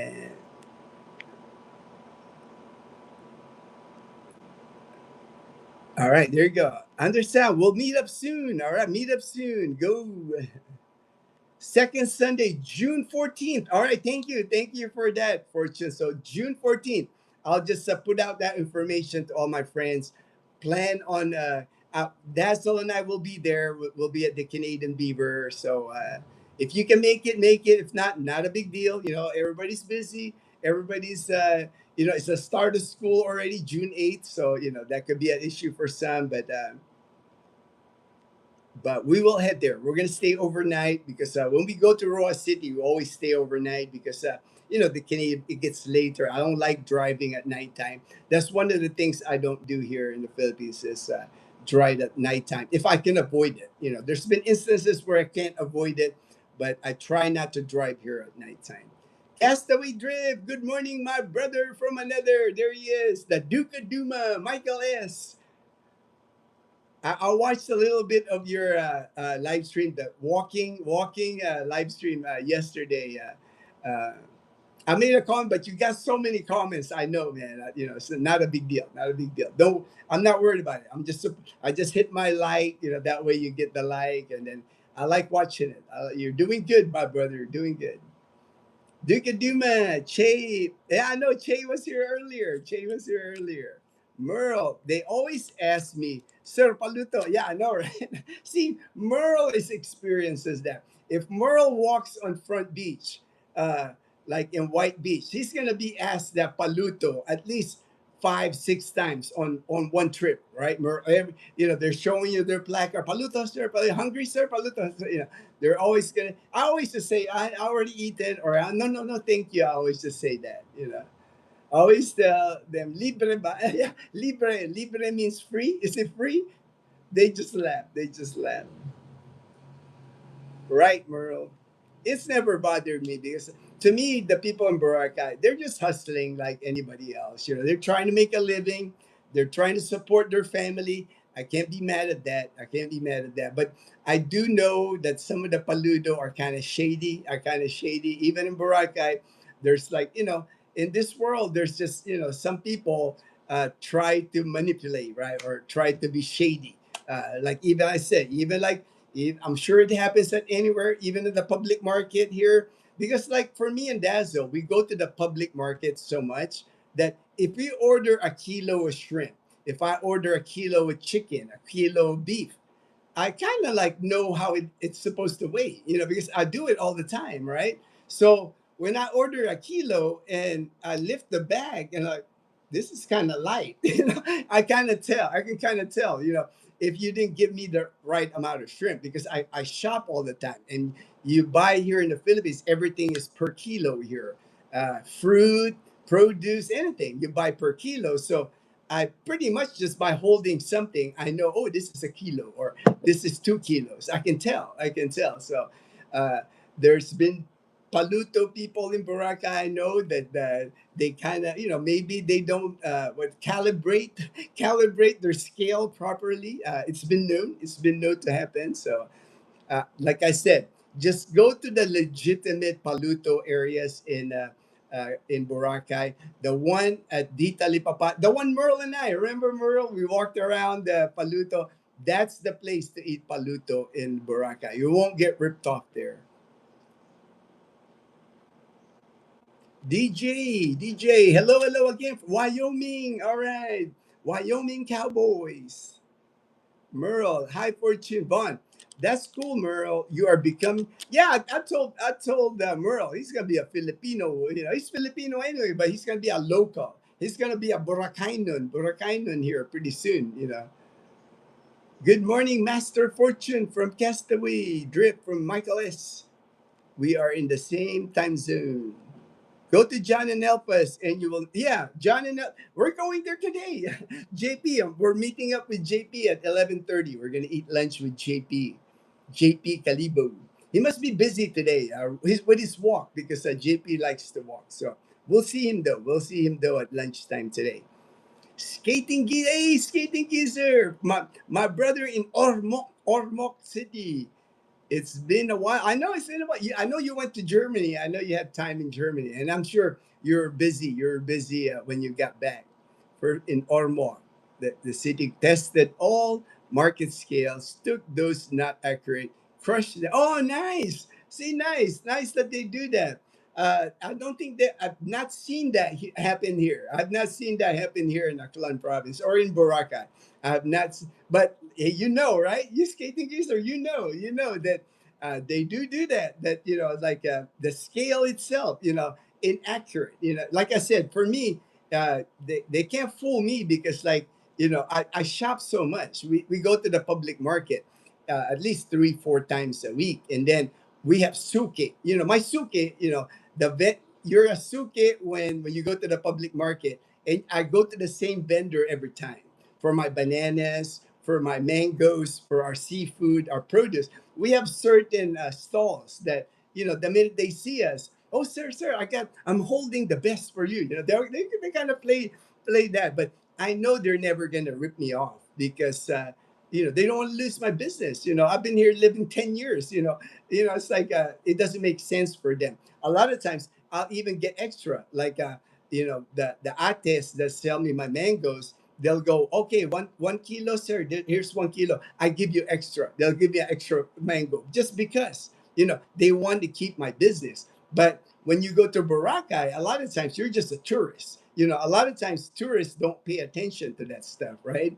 And then a lot of times the tourists in Manila, they're just not used to that. They're not used to paluto, even though they do have paluto. I know in one area in Manila, I know has paluto in Manila by the Manila Bay, but it's not common. It's not common. Like if you're living in Quezon City, far from the Manila Bay, there chances of finding paluto is not common. But here in Panay Island, here in Aklan Province or Boracay Island, paluto is so common. Even in Calibo, even at when you go to New Washington, even here in Numancia, we have Niños Ihaw Ihaw here, where you can view your seafood, fresh seafood, sometimes alive. Like crab that are still moving, and you get to pick. You get to pick your crab. Fortune Ormoc, nice LGU, yeah, Ormoc. Always popular, right? Because of Richard Gomez and the wife. I know that's where they're from. That's what you call a statement. All right. That's June 14th at the Canadian Beaver. Yes, Bond. June 14th, Canadian Beaver. Let's hit it. That's like a Fortune already gave us the day. It's a second Sunday, June 14th. That's when they have the expat get together. I'll have your hat ready, man. I'll have your Panay Posse hat. JP already handed me like 10 hats, so I have like 10 hats to pass out. Fortune, Vaughn is already in Bacolod. He's currently in Bacolod with his wife's family in Bacolod, but he'll be going to Iloilo and then to Rojas and then here to Calibo. He wants to check out these places. Life is busy. I know. That's why I only just always say, hey, hello, my brother from another. And then I just, leave it at that. I don't want to ask him questions because, like, he's so busy. I mean, sometimes he's got 100 people in there, man. The other day when he was doing the banca races, the dragon boat races, he's got over 200 people in there. There's no way Michael can keep up with those comments. I am Bacolod right now, Fortune. Thank you, Gino. So sorry I missed you, brother. I'm blessed with so many comments and questions, but I know, eh, not a problem. You don't have to worry about me, man. I just want to go do my thumbs up, support you, but I might be hidden in the background, but I enjoy it every time, man. You're appreciated, brother. You're doing great, man. Thank you so much for what you do. Your respect for Filipinos in Dumaguete City. I see it, and I think your viewers see it also. The respect you have for Filipinos. That's why, to me, it didn't really rub me the wrong way. But to me, this guy that I saw, that's why I made the topic today about, he's talking about the Philippine lies that nobody talks about. And I'm looking at this guy like, come on, man, you can't be, it's like, I know it's freedom of speech, you can do that, but how far will that get you here in the Philippines if you're talking all these bad things that you're seeing in your eyes that are horrible here in the Philippines, and you're living here. Why, if it's so horrible in the Philippines, maybe you should move to another place. You also, brother, all amazing help is another blessing. Thank you. Thank you. Oh, man, man, I didn't even notice it. I hit 2 hours already. Let me scroll through the comments here. I bought 5 kilos of, oh, let's get 5 kilos. I always get the jasmine rice, man. It's like, so the to me, it's the best tasting rice for me anyway. I prefer jasmine rice here in the Philippines. I buy my ulam mostly at Jasper's and cook my rice. I eat at my place using my kamay. Yeah, you eat with your hands. All right, I saw you, brother. I saw you. Merle and I ate at in the Sal at City Mall, and Merle washed his hands. He's eating with his hands right there at the City Mall, man. Yes, all right, brother. All right. Nice, Bond. Welcome home. Welcome home. Thank you, Master Fortune. Yes, Kuya Gino, I'll check out their seafood at the Nutale Papa where we went. Yeah, that's the best place. That's the best place, man. You won't get ripped off there. You know, some people, some operators in Boracay sometimes are shady, but not at the Ditale Papa. You got your first haircut very expensive, 100 pesos per haircut, man. About a dollar 75 for Merle's haircut. Harris, oh man, I got my high and tight.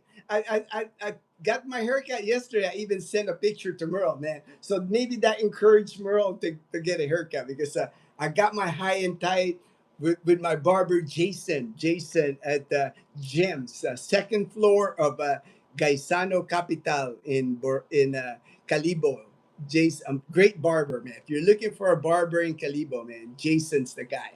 High and tight. Look at that high and tight, man. He hooked it up, man. He had the fade going for me. See the mentions. Bacolod will have a new Catholic bishop, accepted the retirement, previous bishop, transferred bishop in Cabancalan in Bacolod, which is more premier diocese. Indeed, you are way in the pursuit of happiness. Oh yeah, I'm not worried. Merle, I'm not worried about him. I know he's having an amazing time in Boracay. We also did Paluto in Talapapa. Never from those who in yes, right? Mm.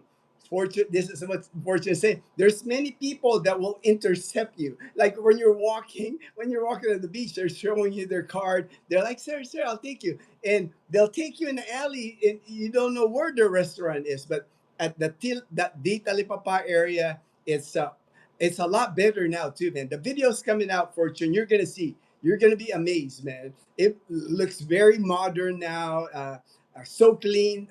One of the cleanest public market I've seen. It brand new. It's brand new. Restaurant, air conditioned restaurants.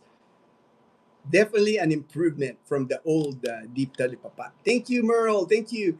We saw some vehicles from Kabangkalan Catholic Church, nearby lodging here. All right, that's a cathedral. Kabangkalan is the diocese. Michelle, all right, Michelle. Hello from Boston, All right, I have been watching your videos, looking to relocate there next year. All right, no worries, no worries. Contact me if you want to.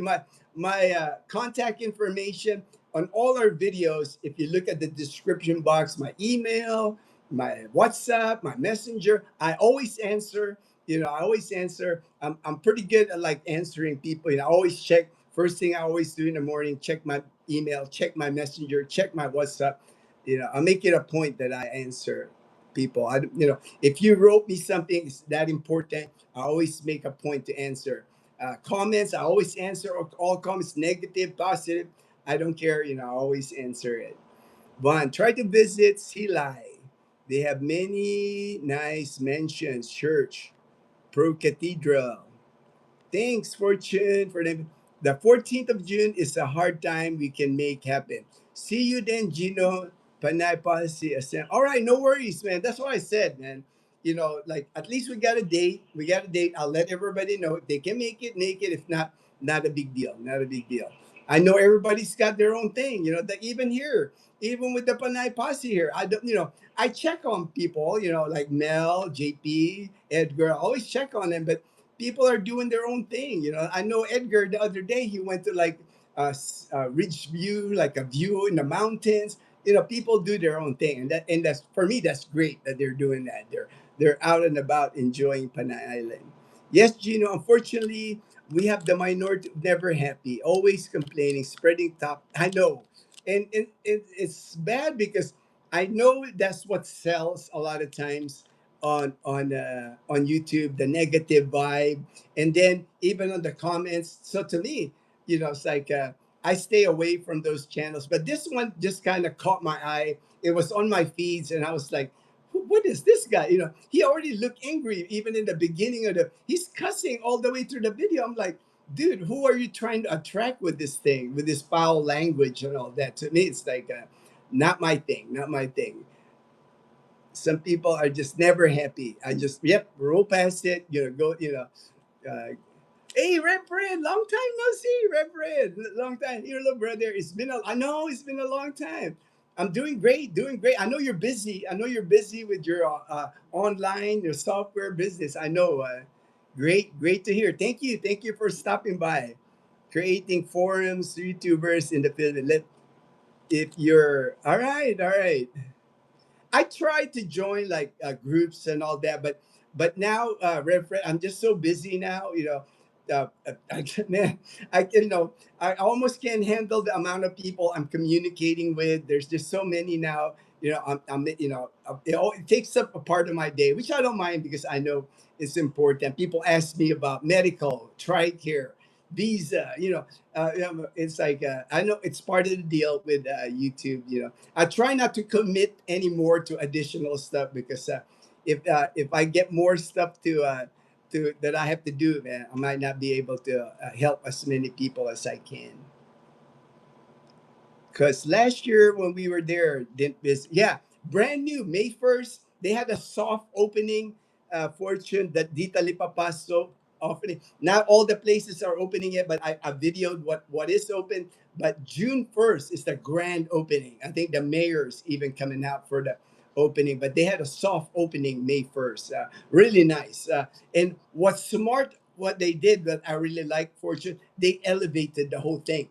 Because before Dita Lipapa during the rainy season, there's like water sometimes at that area, like knee high. I've, I've actually seen it where like the whole Dita Lipapa area, the vendors, everything was like knee high water, right? So now they elevated the whole area. When you enter it, you can tell it's like they elevate. They dumped a lot of soil. Now the whole area is elevated. So hopefully that would prevent it from like going there and it's like flooded like knee high water while you're eating. And okay, we'll do that. Thanks. All right, Michelle. The minority being foreigner expat. Go figure. I know. I know, right? Because it's like, it really, right? Like the foreigners and my expat are the minority here in the Philippines. I don't know. Maybe they're trying to target like people in the U.S. And I could see in the comments. I read some of the comments. There's always people, adding on to it. But like I said earlier, a lot of that is just foreigners or people that have negative input about the Philippines, or usually it has to do with a Filipina and they got jaded, or something wrong happened with the relationship to the Filipina. So now they hate the Philippines. That's what I've seen from my experience. Because the people that have good relationships with Filipina, Michael, a perfect example with Che, uh, you can tell.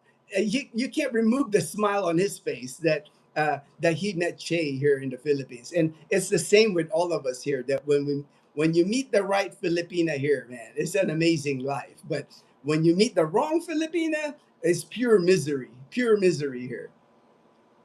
Howdy, Jay. There he is, Lone Star. All right, joining late. Why? All right, no worries. No worries. Thank you for joining late, brother. I'm actually trying to end the live stream. I'm trying to go through the comments here so I can end it because I'm over my usually 2 hour mark. Actually, I've built forms to help you to make sure that you don't lose your YouTube culture you built, and it has a pay wall where people can join your team and they can watch. Okay, all right, Reb. Like I said, I just don't have a lot of time, Reb. I don't want to commit to anything, and oh well, I choose happiness. Exactly, yeah. You and me both, my brother from another. We are working with Rev Fred. All right, all right. The forum will help get our channel out. Okay, all right, James. Well, I'll wait on James. You know, James is working with you, Rep Red. So, uh, you know, after James, after work the bugs, after getting going, you know, absolutely. Castaway from Colonel. Maayong buntag, Colonel. There you go. I think if you don't have the perspective that life has to be a certain way, then you can do very well in the Philippines. You have to be, yeah, you have to be open-minded, right? You know, it's like, and to me, I just see it, you know, unfortunately, I see it, Rev Fred. There's just people, you know, like I think they were angry in the US, you know, they left the US or their country. They're already an angry person. So they come to a country, you know, the Philippines, as an example, and they're still angry. You know, it's like they can't turn off like the, you know, they're, you know, I mean, how can you be angry coming to the Philippines and the minute you get here, you're complaining about the stray dogs, the rooster, the noise, the karaoke. I mean, we all know it exists here. You know, I mean, who out there in the world right now watching videos of the Philippines does not understand that the Philippines is a developing country? That is, most people are not as well off as in your country. More, there's a lot of poor people here. So, you know, if you decide to live in the areas here that were low income people here in the Philippines, you decide to like, you know, I do not want to pay more than $150 rent a month, and you're like, that's your specific purpose. It's like to find the cheapest apartment that you can get here, and you live in the area, your house with like the lowest income people here in the Philippines too. What can you expect? You know, that's like I said, that's the same thing if you're in the United States. If I'm living in Los Angeles and I decide to live in Compton or East LA, or when I was in Tucson, I decide to live in South Tucson, where all the low income people are. That's not going to be a good neighborhood. You're going to run into like bad behavior in those areas. No different here in the Philippines. You know, if you want to live in a good area, you're going to have to pay a little bit more. That's why people go to BGC. You know, that's why that bubble in BGC, they don't mind paying $800, $1,000 for rent because they want that same vibe that they had in their home country. But don't expect to like pay $150 in rent and you're living the BGC life. You know, to me, that's just not realistic, you know, for people. It's okay if you can, if you're really on a tight budget, if you're coming here on really like, let's say $800, $1,000, and you want your rent at $150 a month. I'm not, nothing wrong with that. I'm not mad at those. Good thinking that you're trying to lower, but you cannot expect the same luxuries that people live in BGC when your rent is like $150. To me, that just doesn't make any sense. Hello, Pinahard and family. I love the fact that you have never changed the way you are and the way you act and the way you present yourself. Very consistent. Love it. Thank you, Rep Fred. And that's all I do, right? I guess it's my military background, Rep Fred. I'm always been consistent, even on our videos, even on the live stream. You know, this is how I am. You know, I'm not gonna change the way I am. You know, it's like I'm gonna present the good, the bad, the ugly here in the Philippines. Not gonna sugarcoat it. You know, it's like Philippines is not for everyone. Uh, the Philippines, like I've said many times, if you can afford retirement in the United States, that is the better place than the Philippines. A lot of people I'm helping is just they figured it out that they can't afford the United States to retire there anymore, especially the ones that weren't able to save. And many people, you know, you know, they get slack. Oh, how come you didn't save any money? Well, stuff happens in the U.S. Not everybody makes high money in the U.S. Right? There's low income people in the U.S. There's like people that live paycheck to paycheck in the U.S. You know, the retirement is Social Security. It's that 1,700. They don't have any other savings besides that money. So, you know, they're a good candidate for the Philippines. You know, if they can adjust to like the lifestyle here, they can find a good life here. No, no, Colonel, my cap is good enough. I have adapted perfectly. I know, man. I don't know how you do it, Michael. You know, it's like I see you out there, man. I have to have an umbrella in the Philippine heat right now. I got, man. I would be soaked in sweat if I only had my hat, and plus I gotta protect myself anyway. Binayar, hi Colonel and Crisel. All right. Gino ain't going to be able to close the chat. Too many awesome. I know, man. That's all right. That's all right, man. It's all good. As long as you guys don't mind. I don't mind. You know, it's like I don't mind to keep it going. But Colonel Jackie Crisel is still sleeping. 9:15. Oh, to be young. Yeah, I know, right? All right. I think I'm at the bottom. Hi, Colonel.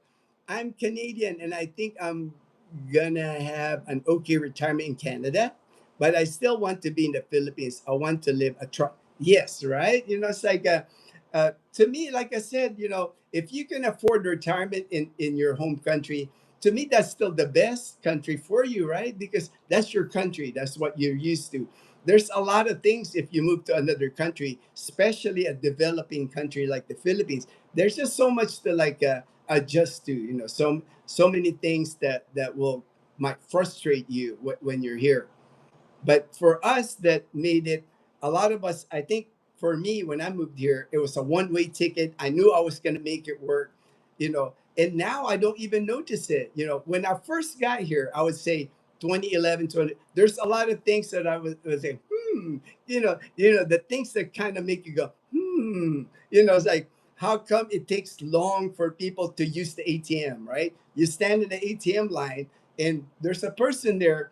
10 minutes goes by, 15 minutes goes by, 20 minutes goes by, and it's still on the ATM.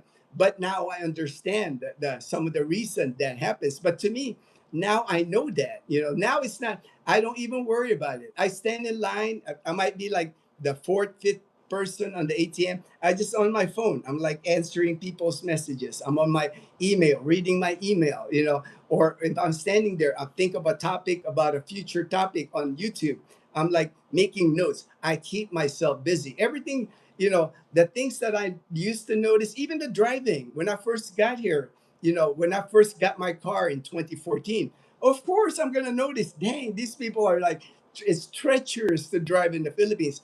But now, 12 years later, I'm like, it's nothing to me now. I'm so acclimated now. And give yourself time is all I'm saying. If you're new to the Philippines, give yourself time. All the things that will aggravate you when you first get to the Philippines, after your first year, that's like the aggravation period. That's gonna everything's gonna aggravate you.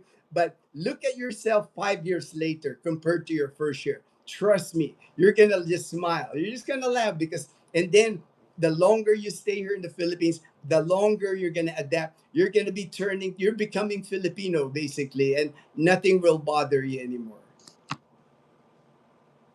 Have a great, all right, Castaway. Have a great day, man. Continue blessing. Thank you, my brother, from another. Yeah, but now I'm married. I saw that. Red Fred. We're friends on Facebook. I remember when you got married to a Filipina. Congratulations. Lucky man. Lucky man. You found your love.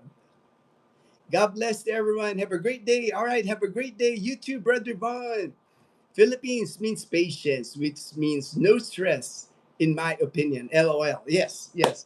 And the longer you stay here in the Philippines, all the things that you experienced in the beginning, you're just gonna smile about it. And then you're almost gonna be like immune to, like, like me. Waiting for me, it's not a big deal anymore. It's like part of my life. I know there's gonna be situations where I have to wait, and I've just made it to where sometimes, there's things that might aggravate me in the past. It doesn't aggravate me anymore because I just know, like, if I'm at the mall and Dazzle, Liana, and if they want to eat at McDonald's or at Jollibee, and I peek and I see the lines kind of long, we just don't go. We just go somewhere else because I know that could be a situation where you can stand there. It might aggravate you waiting in a long line. I don't put myself in situations anymore where that it's going to stress me out. No worries, no worries, Michael. No worries. Great life. Enjoy life, everyone. Simple island life. Happy to hear that. Happy to hear that, my brother. All right. Take care, everyone. I'm going to end the live stream right here. Good morning, good afternoon, good evening, wherever you are, and everyone stay blessed. Stay blessed.